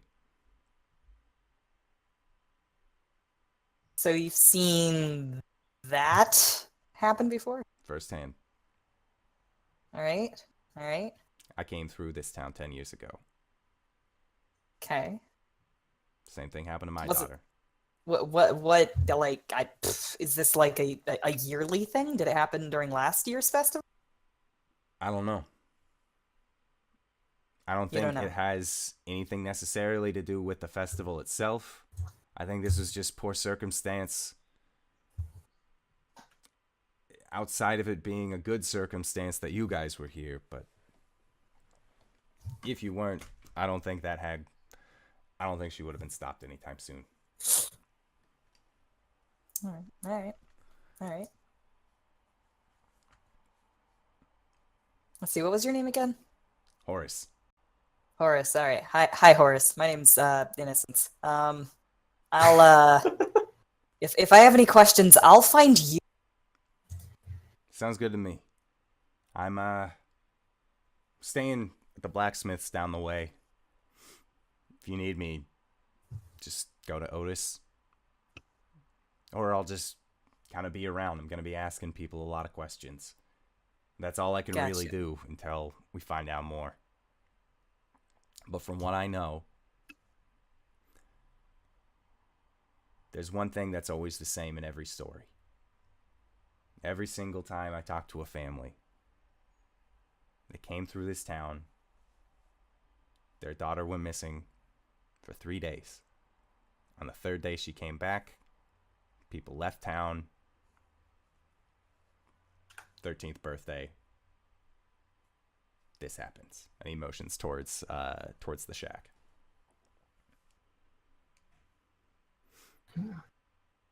Alrighty. I'm gonna be relying on you guys a lot here. I, again, kind of need to make sure Durin has it all together up here. Anybody have a way Gotcha. to calm people down, whether spells or herbs? I know there's some herbs that are meant for calming purposes, but I don't partake myself. It's not illegal around these parts, but I No, hear it's up not legal in Pine Point. I can make people stand really still, but I don't think that'll help. I can make people my friends. Oh no, that is just snakes. No, I'm pretty useless here. Well, I Yeah, think I have Carter friends Make snakes things your friends? Too, but I don't think he really needs a friend right now. a lot of snakes in the yes. woods near the lake. If you were able to talk to those snakes, maybe they'd be able to tell you something. Dan's gonna pop his head up and blip. Well, I was not expecting that, but at the same time, I'm not surprised. Can I use either medicine or herbalism to make a chamomile tea or something to help, or I'll just hand him a little bag of whatever. Yeah. Make a medicine check as you try and throw together just like a quick herbal tea. Oh no, not today. 8 altogether. All right. That's So what with you my end up plus 6. what you end up making is more of like, you know how some people say like, oh, I need like my coffee or like my Earl Grey to start my morning off, and like it has a lot of caffeine in it. Like that is basically the tea that you have thrown together, which is the opposite of a calming tea. it's uppers instead of the downers. Yeah. All Gonna right. get the jitters. Death wish tea. Pretty much. Put some nightshade in it, you know, just for kicks. Wolf's Bane and Nightshade. Great. Oh, Okay. poor man alone. All right. I'm gonna go talk to Durin. You guys should probably go and talk to other people within the town. Find out more. Just find out anything, really. Even if it's just what the kid ate. Anything. If you can help me with this, I'll be in your gratitude. Maybe we can work something out. Deal? Big head shake from Brother Tree. All right. I'm going to go in, check back with you guys tomorrow. He turns around and heads out towards the shack. Or towards Durin's home. Which you can see that there are some people who have made kind of like a makeshift stretcher with a sheet over it for the body of what you would assume to be the young hag Adelaine. And they're kind of just removing it from the scene.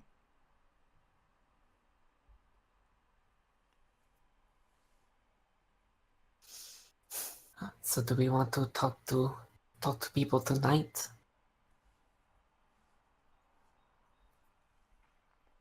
Brother Tree doesn't think so. He's kind of shaking his head like,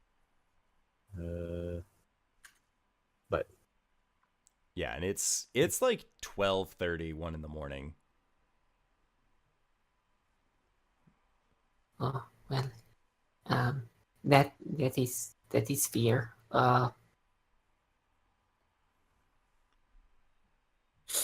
You all, I guess, go back to bed. I will come back in a little bit. Yeah, I don't think I'm gonna be getting any more sleep tonight. I'll be in the shack if you need me. Whistler follows Virtue. I'll lope back to the shack also. Yeah, so 3 of you are going into the shack, and then Carter, you are hanging back a little bit. Yes. All right. So, yeah, the 3 of you go back to the shack. Carter, what would you like to do? I would like to ask RJustice if he has seen any other snake friends who might be in the area. And he... I have bee speech Yeah. as an invocation. Okay. Yeah, so you ask him if he's seen any other snakes, and he just sort of like flicks his tongue out a couple times, just sort of tastes the air, and then I've seen a few. Oh, When we were Can you- crossing the river, there were a few under the bridge. When we came into town, there were a few. you didn't see any in the town, did you? Saw one. Can you show me? and he boops your nose.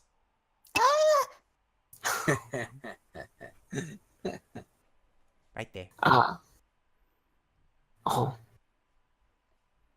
No, that's adorable.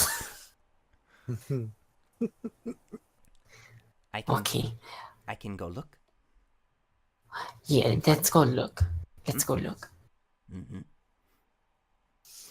And so yeah, you guys go off in search of snakes throughout the town. I would like for you to make a investigation check. And that went behind my desk. Time for Mystery it. roll. Ice down. With the low numbers that I've been rolling with that one, it's probably for the best. I think it's a 12 minus 1, so 11. So you spend the better part of an hour just in the midnight, in the midnight hours of this town. And there doesn't seem to be anyone else out. Like, you can see, like, the people who went over to Durin's shack, have kind of now dispersed and are heading back to their homes, and you're just sort of poking around. And you actually go back to the same pumpkin pile that you had initially gone to before. And as you lift, and you're just like, okay, I just check underneath every rock, and as you lift up one of these pumpkins, you just see this little snake kind of coil back from you. Just... Oh, hello, friend. And I would like to use my UNT racial ability to cast animal friendship on him. Okay. Or her. Yeah. Or them. So yeah, you cast the spell, and What is it, friend? Ah, it's like this slightly lighter voice that you assume would belong to a female snake versus male snake. Oh, hello. My name is Carter. This is RJustice. What is your name? On the spot, My name is Rattles. Oh, hello, Rattles. Hello, Carter. How long have you been around here? Here in this town? Quite some time. 2 years. 2 years. That is a long time. Hunters haven't found me yet. Stick to the shadows. The low It's fair. places. That is good. Have you? I've got a pretty specific question. Have you noticed any little human girls go missing? So the younger ones, the ones that are about, and I'll squat down about this high. Was one last year. Last year. Do you remember which house it was? No house in town. Was one of the travelers that came through. It's Oh, the girls who go missing. Always travelers. oh. Did you see what happened? No. No. One of the brothers in the woods might have. One of the other family. and it's just sort of, it's kind of like swaying from side to side as it talks to you, just sort of enjoying conversation with one of the taller races. Do I get the sense whenever she says like one of the brothers? Do I get the sense that she's talking about snakes or people? Snakes. Okay. Would you mind showing me the way? And Follow quick. I will follow quick. and she slithers off. And you end up following this snake for probably a good 30 minutes, just deeper and deeper into the woods. And you can kind of hear like there's a break in the brush off to the side, and it's one of those like, you're still a little on edge from fighting with a 13-year-old girl. Killing a 13-year-old girl. A 13-year-old haggling. As not a we girl. do. And so you end up getting led, and as you are weaving your way up, you just hear Rattles just, One seeking answers.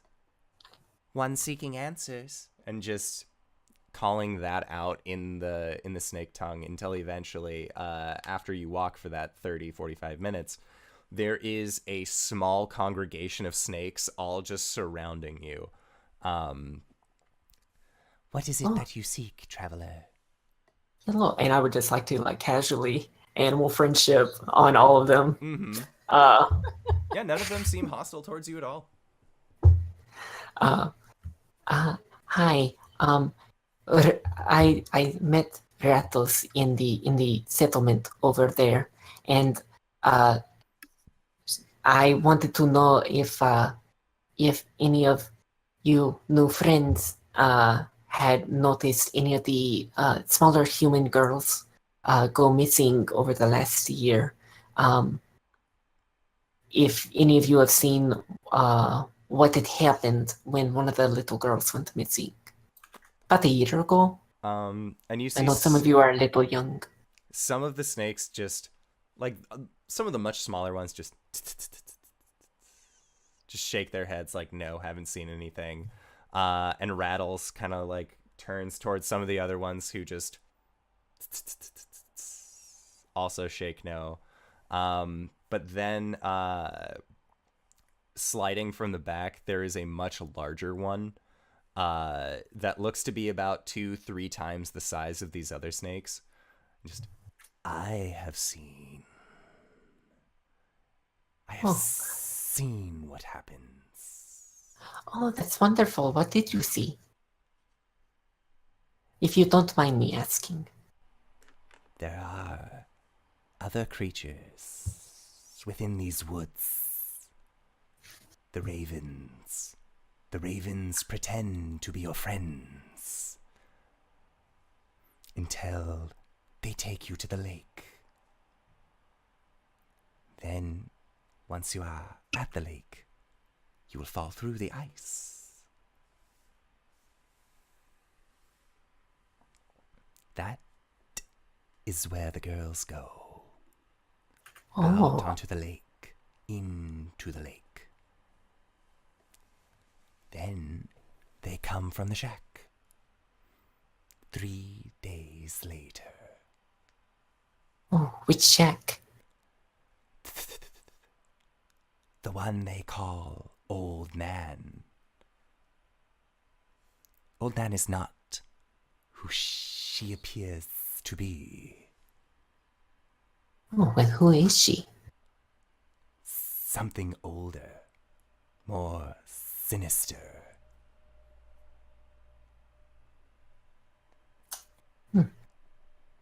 Have not seen Old Nan outside of what she looks like.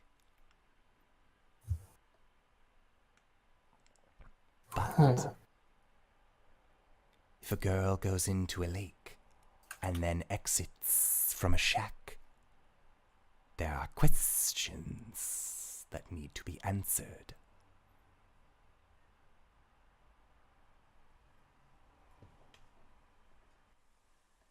Well, that is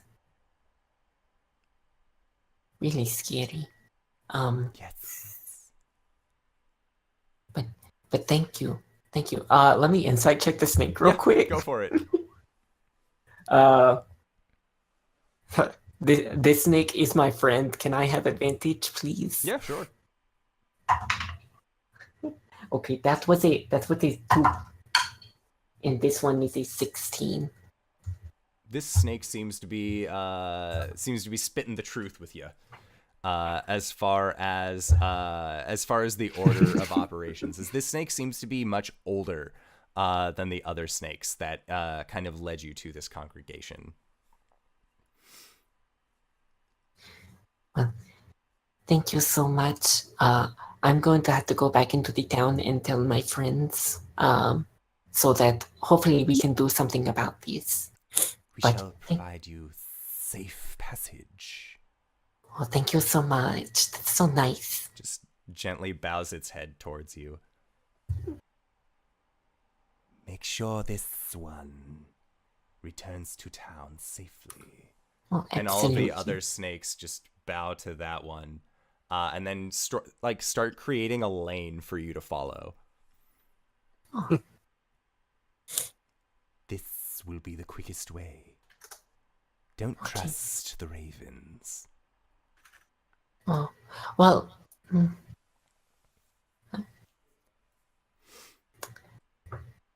Yeah, not all ravens are bad or things that look like ravens. Just here. They are her Oh, just around here? spies. Oh, okay. Did I notice any ravens? Make a survival check.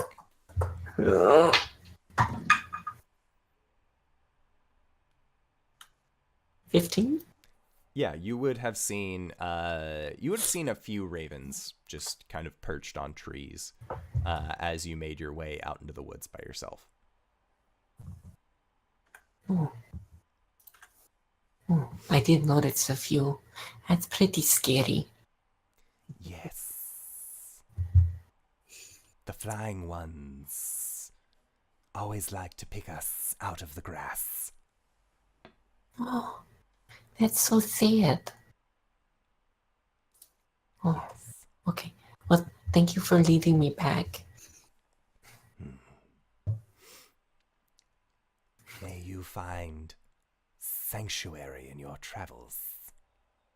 And may you have safety as well. And he just bows to you again and then lays down onto the ground, and you see it slither off in the taller grass. Okay, Rattles. I will bring you back to Pumpkin Patch unless there's somewhere else you would like to go. No, the pumpkin patch is exactly where I like to be. Okay. Lots of And- tasty field mice within Pine Point. Oh, that is true. I think Rash has. He has one or two on the way over. If you leave him with me, we can hunt together. Oh, okay. But you have to come back by morning, okay? And Dan just Okay. all right. And so yeah, you end up making your way back to town with the help of these snakes sort of leading you on your path. And then you get to the outskirts of town, and again, it's like 2 a.m. At this point, you are the only person walking through the town. Well, nothing good happens after 2 a.m., so I will just go back to Shek. All right. And that is where we shall go into our second break for the evening. As you have found out more about the mystery of Pine Point. I fucking knew it. It was old man. All right. She told the story about the snakes and it was bad. Wait, what? Yeah, she told the story and how the snakes One of like 3 named characters was the one that did it? Old Man Jenkins. It was me. How many times I gotta teach you this lesson, old man? All right. So we will try and return in 5 to 10 minutes for everybody who has come by. Thank you so much for sticking with us. We will try and get through the rest of this as quickly as possible. So thank you all, and we will see you shortly. Agua. Hello, everybody, and welcome back to the final stretch of today's stream. So, in the last part, if you missed it, our dear friend Carter talked to some snacks and found out some vital information about Old Nan, as she seems to be almost behind what is happening with these with the arrival of the Haglings in Pine Point. Or at least that's what the snakes say. Doodle-doo, doodle-doo, doodle-doo. Y'all know snakes cannot be trusted. Mm-hmm. All right, so Carter, you went back and went to sleep. And when you wake up, Dan is with you, and he just seems like he's on the carbo load nap. Like he ate a bunch of field mice overnight, so he is just like passed out, nestled up in your shoulder. Everybody else, you wake up a few hours before Carter does, as he had a pretty late night, staying up until roughly around 2:30, 3 in the morning. What would you all like to do?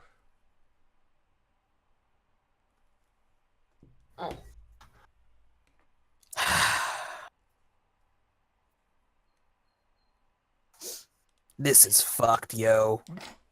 Get some really strong tea. So whenever I wake up, I'll give them the debriefing. Okay. Yeah. You Virtue's wake up. gonna turn her her studded leather armor, which is glamored, so she can do this. She's gonna turn it into like a high collared trench coat as she goes full on detective mode. Nice. That's cool. That is pretty cool. At the mention of "Don't trust the ravens," like Whistler touches his chest in like mock offense, like Oh no! I am sorry. And I'm gonna go up and like try to hug you. it's a very stiff, like arms to the side. Yes, thank you for a hug. There. You can stop now. Oh, He doesn't fight it. okay. He just lets you hug him. Yeah. Well, we know we can trust this raven. But Virtue smiles Mm. endearingly. Though honestly, I don't want to trust anyone at this point. Everyone's a suspect. Even the snakes. Not you, obviously. no, You can trust this snake. Dean. Dan just boops the side of your face. Just kind of goes back to being nestled. We can all trust Brother Tree. And he shakes It was the his head. trees! He shakes his head in the affirmative, like, yes, you can. So how do we want to go about this? Should we just ask around town and see what's going on? Scorched death policy. Raise your hand if you're good with kids. Most children run away from me, or any snake. I usually have snake around me. Brother Tree, you're like basically a grandpa, right? Mm, no, never mind. Oh. That's gonna make this harder than I thought. You can talk to kids without scaring them, right? Mm. Then it goes on for like a minute and a half of that and then he's like, sometimes. And This then is good. he's like thinking back, trying to remember hanging out with human children. It's just nothing's coming. So, but so Yeah, we work with this. She kind of like looks at the group, which comprises of like Snake Man and Little Raven Boy. And she's just like, we really aren't the great people for this job, are we? Maybe not. But the odds aren't nil. Whistler, can you talk to birds? Oh. Well, there goes that idea. Shoot, you guys, come on. Wait, I can talk to bird. Oh, you can? Mm-hmm. Oh. Can you be an unbiased party? Probably not. Oh. But I can try. Whistler, you get to be his unbiased party, okay? So you guys should probably go talk to the birds and see what they have to say for them. Okay. You mean the ravens, right? Yes, you know, those ones. Yes, Okay. more specifically. But yeah, you knew what I meant, right? A little. Okay. I saw some in the trees whenever I went to go talk to snake friends. We could go there and talk to them and see what they had to say. Cool. All right. Well,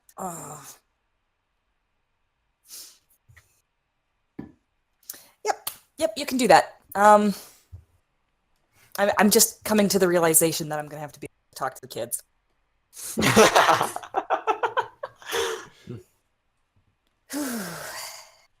It's not that I don't like kids, they just don't like me. I can work with this.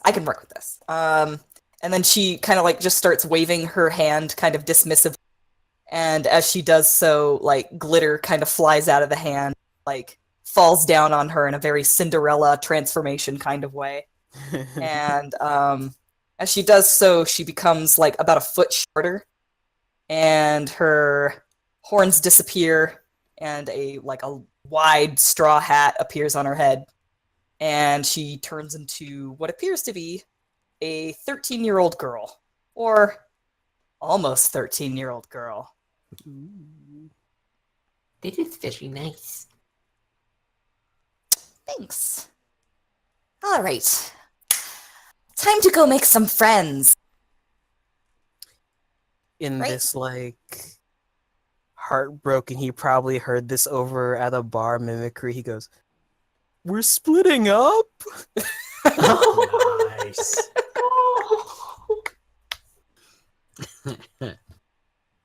And Brother Tree will ask, and it's Virtue is the name I've heard. Yes. All right. He'll ask Virtue, should I change too? Can you do that? Mm-hmm. Oh, shoot. Why didn't you say so? Never mind. Yeah, go ahead. All right. And then in like bad 80s morph, he, Brother Tree shrinks down and is like a 13-year-old boy. Jeez. Yeah. So I can see where this is going. Okay. Well, All that's right. certainly different. Awesome. Okay. We're going to find ourselves some friends. We're going to make friends. She just seems to be psyching herself up for this. that's good. Same tree deep, like hollow log voice, but coming out of what looks like a 13-year-old boy. Oh my gosh. He hit puberty hard. They don't even look like remotely related. Right. Like, Fantastic. let's do this. All right, we're gonna go find some kids. We're gonna go find some birds. Okay. So, I would like to do Brother Tree and Virtue's bit first. Yes, please. I'm riding the high on this. Let's do it. Okay. So, Virtue's gonna put on like her best like little girl like skip, and she's actually not that much older than what she's supposed to look like. She's like roughly 15. So it shouldn't be that big of a stretch, but she did kind of have to grow up pretty fast. But yeah, let's put it this way. It is very much a stretch. So Sounds she's good. gonna skip through town, just kind of like she'll come up with like a little song that she sings, that essentially like if I had the time I'd sit down and like write it out in iambic pentameter, whatever. But she essentially comes up with a little song that's all like, "Yay! Isn't it great to be new in town and also almost 13 years old?" Boy, howdy! I sure like being a young little girl. I hope New no one in turns town me and into a almost hag. 13. Okay. If I'm only new in town. someone giving out candy. Brother Tree, what are you doing while Virtue just adopts this very childlike mentality and is skipping through town, singing the song about how great it is, like almost in like a Steinbach musical kind of way, where it's just like, oh, to be great in 13, like. I guess he's trying to like keep up, but his movements are still that weird, smooth kind of Tai Chi movements, because he doesn't know how to act or anything or put on a persona, and deception is like a foreign concept to him, and so all he knows is that we've been in towns before and I've turned into a person and tried to follow along. So I'm just trying to follow along as best I can and trying to keep my mouth shut. Okay. So as you are skipping through town, singing about how wonderful it is to almost be 13, you end up encountering a small group of other kids that are roughly your age, or the age that you are currently pretending to be. And there looks to be, it looks like they cap out at around 15, and then the youngest one is about 11. Cool. And they're all just kind of like some are chasing each other around, others are talking. You see two of them that are off on the side. One of them is like, he has a piece of parchment that he's reading to the other girl, and like at certain words you'll see him be like, and that's when the blank looks at her and her just like, Oh. like she has the vapors right now. Like no, like it's very much like there is a little bit of young love happening onto the side. But then there is also you can see that there is one just kind of like close-shouldered boy standing next to a slightly taller girl that seems to be telling off one of the other boys, and you can hear her saying like, you know that he doesn't like to ride pigs. He likes to stay indoors. He just likes reading. Can you leave him alone? And just little boy just kind of like shrinks behind this other girl and just, well, I didn't think it was going to be that big of a deal. I don't know why you're being so upset about it. And just go. And like, the older girl seems to be like protecting this younger boy. And just, and then a few of the other ones just sort of, look towards you, and you see the boy again, just kind of like shirk behind, the older sister or the older girl. And you can kind of assume that they're related. They have the same kind of facial features.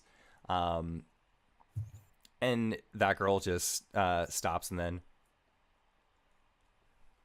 well, hi there, strangers. I haven't seen you in town before. I'm Cass. She reaches her hand out.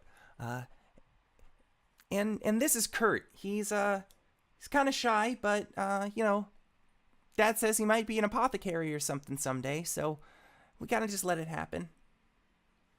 Oh, that sounds great. And she's just gonna kind of like rock up and down on her toes and her heels, and she's just gonna be like, "What you doing?" Well, one of the Filt boys made Kurt go into the pig pen, and Kurt doesn't like getting dirty and doesn't like having anything to do with the pigs or any of the other wild animals. He sees it as cruel and unusual punishment. Isn't that right, Kurt? And Kurt just very quiet, like silently nods in the back. But that's okay. I told him off. Awesome. Girl power. She just kind of like punches her in the shoulder awkwardly. And she just like looks at it, looks at you.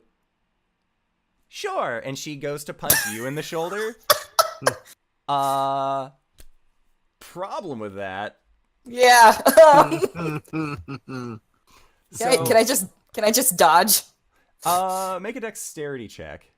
Alrighty. Now, a dexterity check or a dexterity Saving save? throw. This will be a saving throw Okay. if you were trying to avoid an Makes a incoming difference to attack. me. All right. Awesome. That's a 21. Oh yeah, no. So this little girl goes to punch you back, and you just dip out of the way, and so her fist kind of just like goes light, and she's like, "Well, I mean that's not really fair. It's usually like one for me, one for you, and you just seem to just hit me in the shoulder. I don't even know you that well, and you just come into town, you start punching me. I don't really like you that much. Not if you're playing tag. Oh, And you're it. And you start booking off after, and you see the other kids like all look at Kess and just scatter. They are gone. Like they heard the game of tag was on, and they're running. There are little Alright. children outlines. Brother Tree, you're just kind of like, are you also running, or are you just standing there like, why are these kids running? I guess if Virtue bailed, I bail much faster because I actually have a movement speed of 40. Yeah. Oh, jeez. Sorry. So, Yeah, it's this little 13-year-old with the mass of a like. Because you're disguised, you haven't fully changed, so they are like feeling 300 pounds of pressure in the ground every time you run. Exactly. And the strides are like, really, Oh yeah, no, like you see the boy Kurt, who had like slightly run away from his sister, who was now just looks just slack-jawed at this other 13-year-old boy that seems to have the step of the wind underneath his feet, just running for it. His We're eyes are so wide. subtle. And then Kess runs catches up behind him and goes to put her hand on his back. And just, do you want to play? And he looks back at her. She's like, that's okay. Here, we can be it together. And he just smiles and nods, and then they both start running and chasing after somebody else who is also currently it. As they both realize that with the stop to confer about playing the game, there is no way that they are catching Disguised Brother Tree. All right, and it is at that point that I would like to shift back to our other group of Carter and Whistler. Are you guys heading back out into the woods? Do we notice any ravens in the town? You do not. Like, Okay. there doesn't seem to be... Well, because the town has been cut away from the woods, there aren't many places other than on top of roofs and buildings for these ravens to perch, but they don't really... they aren't really trying to... they aren't really trying to roost anywhere. If anything, you see, like, one, like, flies overhead and goes into the woods off towards where you had met the snakes prior. Okay. Do you want to go in the woods? I'm not seeing any of the ravens in the town. Okay. So yeah, we'll go in the town or in the woods. Sorry. All right. So yeah, you guys are going through the woods for a while, and it's a much different experience going through here in the middle of the day versus going through in the middle of the night. There is heavy tree cover, and you can see that there is a surplus of ferns and other plants that are just sort of growing around. There doesn't seem to be any like clear-cut path that you can follow. But there are a few game trails, and it seems like the path that you were following last night was actually one of these game trails that Rattles had sort of been leading you on, going towards at least closer to the lake. And as you progress onward, after about 10 minutes, you see one of these ravens just sort of perched in a tree, just looking at you as you walk by. And as you kind of go underneath it, its head just sort of follows you. Oh, Whistler like stares back as they walk past, doing the same thing. oh, hello. How are you?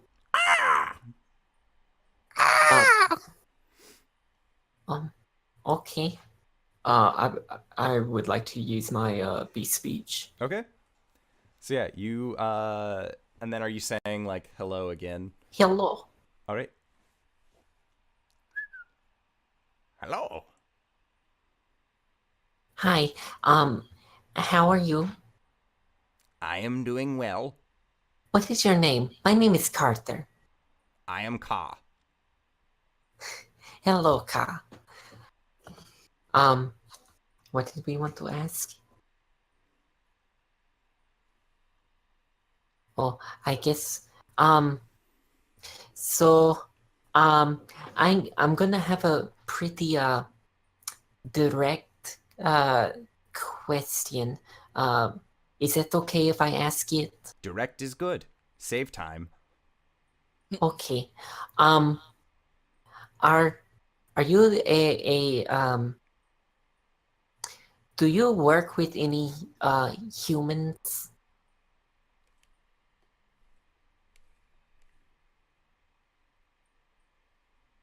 Okay. Yes.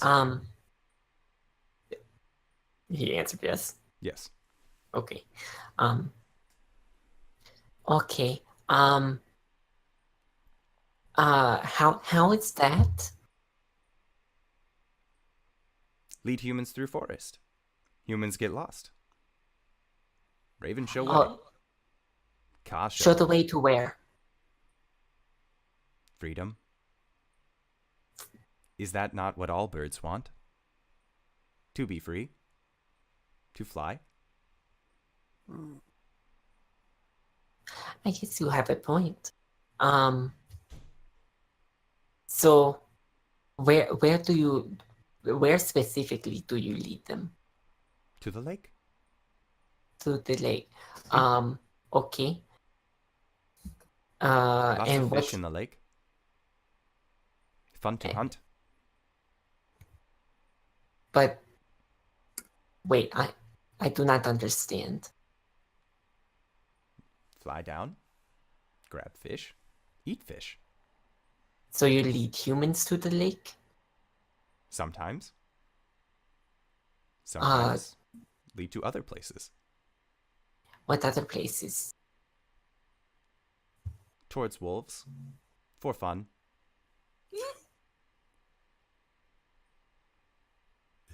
Do they have fun? I hear lots of noise. Humans make noise when they have fun. Oh shit.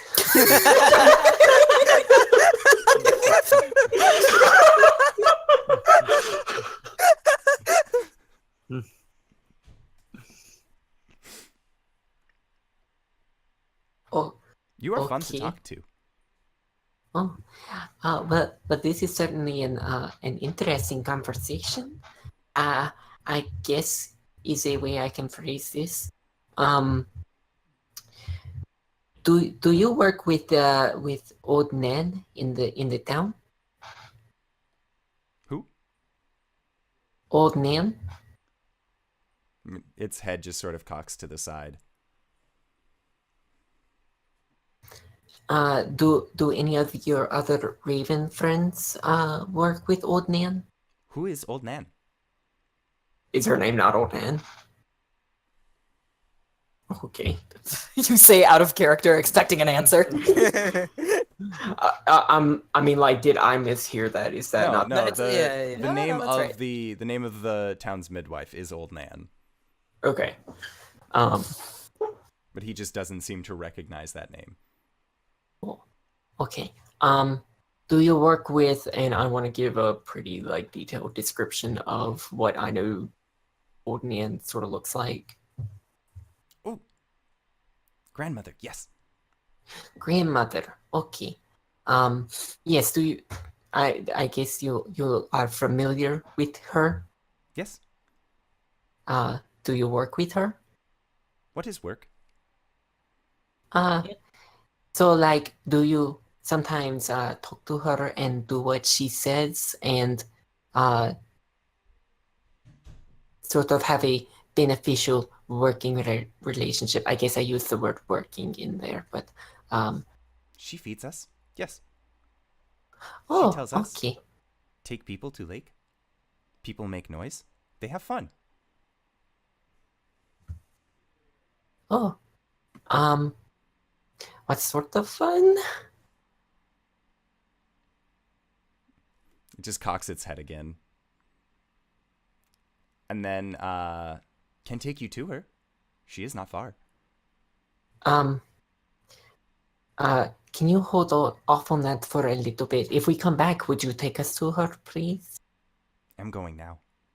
Oh, okay. Well, I think we should probably wait until we go get some other friends before we meet her. She has company. She has company now. One from the village. Buh. What does this company look like? Small. Human. She has shiny hair. Shiny eyes. What color hair? Can you Yellow see like color? egg. Oh, okay. Good. I keep forgetting which friends can see color and which ones can't. The grandmother has gifted us with color. Oh, that's nice. Grandmother is very nice. I bet she is. One last question. Do you like to pick up snakes off the ground? Yes. Fuck you. And it just and Burn flies that away. bridge. All right. Whistler. So, apparently, and I promise I am telling you the entire truth of the words that I have shared with this Raven friend. They like leading children to the forest to freedom, and sometimes they like to bring them to wolves where there is noise, and apparently they have fun. Which I don't think the children were really having fun. Yeah, and also they like to bring children to the lake, which is sort of like what Snake Friend said, and they splash and make noise and have fun there too. But I don't think they were having fun there either. This And entire he- time, Whistler has just been nodding his head. And sometimes they do pick up snakes off the ground. Oh, and they do work with someone called grandmother. And I described old Nan, or who we thought was old Nan, but Ka was his name, by the way. He said that was grandmother. Pretty sure you used some sort of racial slur with me with that one. What? Caw. No, that was his I'm name. kidding. Oh, I am sorry. He's just mimicking a dwarf operator. And I would like for you both to make perception checks. Fuck. I'm pretty sure, like, this entire time, I've watched Carter and this Raven just, like, cawing back and forth at each other, and I don't know what's going on. Yeah. You guys have Also- kind of been, like, walking while cawing at each other. Like, I've been cawing up at the Raven, but I don't know what I'm saying. I'm just Yeah. imitating a caw.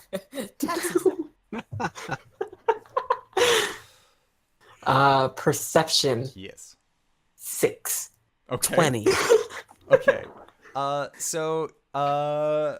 Carter, you are more focused on like trying to piece all of this new information that you just got in your head, as well as like trying to explain it to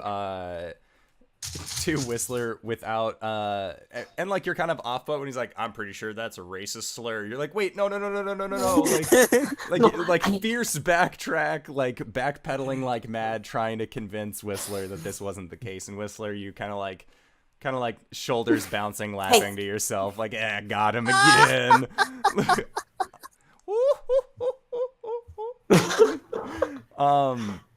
And that is when down the path you can see that there is a young girl with sandy blonde hair, roughly around 9 or 10, that seems to be talking with a larger woman who has kind of hunched shoulders. Oh, fuck. And they just seem to be having a very candid, quiet conversation when you see that woman give something to the girl in her hand. And that is where we are going to call it for tonight. I hate you! So, I would like to say thank you all to these wonderful players who have come by to let me torment them with the turning season, which apparently is not about falling leaves. Oh, fuck you. No, it's about children turning into hags. So again, I would like to say thank you all to everybody who stopped by. But before we go, final sign-offs. RJ, where can we find you? Hey, you can find me at Twitter at RJustice.com, right in the name tag. Yeah, there I just randomly post tweets, some pics throughout my day, and some blurbs. All right, awesome. Next up, Cyberwolf. Where can we find you? What do you do? You can find me on twitter.com/cyberwolf1201, where I tweet about Critical Role. You can also click on my name if you're watching chat right now. Or you could go to twitch.tv/cyberwolf1201, where sometimes I play video games badly and talk about lore because it's fun. All right, awesome. Next up, Greybeard. Where can we find you? What do you do? Twitch, Twitter, Tumblr, all the things except Facebook. I even have a Facebook, but I never go there. A lot of times, you can catch me playing D&D over on Sir Lucian Gaming. Check out his YouTube. We have, hundreds of episodes of different games we've played, one-shots, and Storm King's Thunder. That's the best place to see me. All right, sounds good. And Wings, where can we find you? What do you do? Although asking what do you do seems pretty easy since you've been drawing the entire time. Well, some people like tab out and then they're just listening to things happening. So I'm Wings.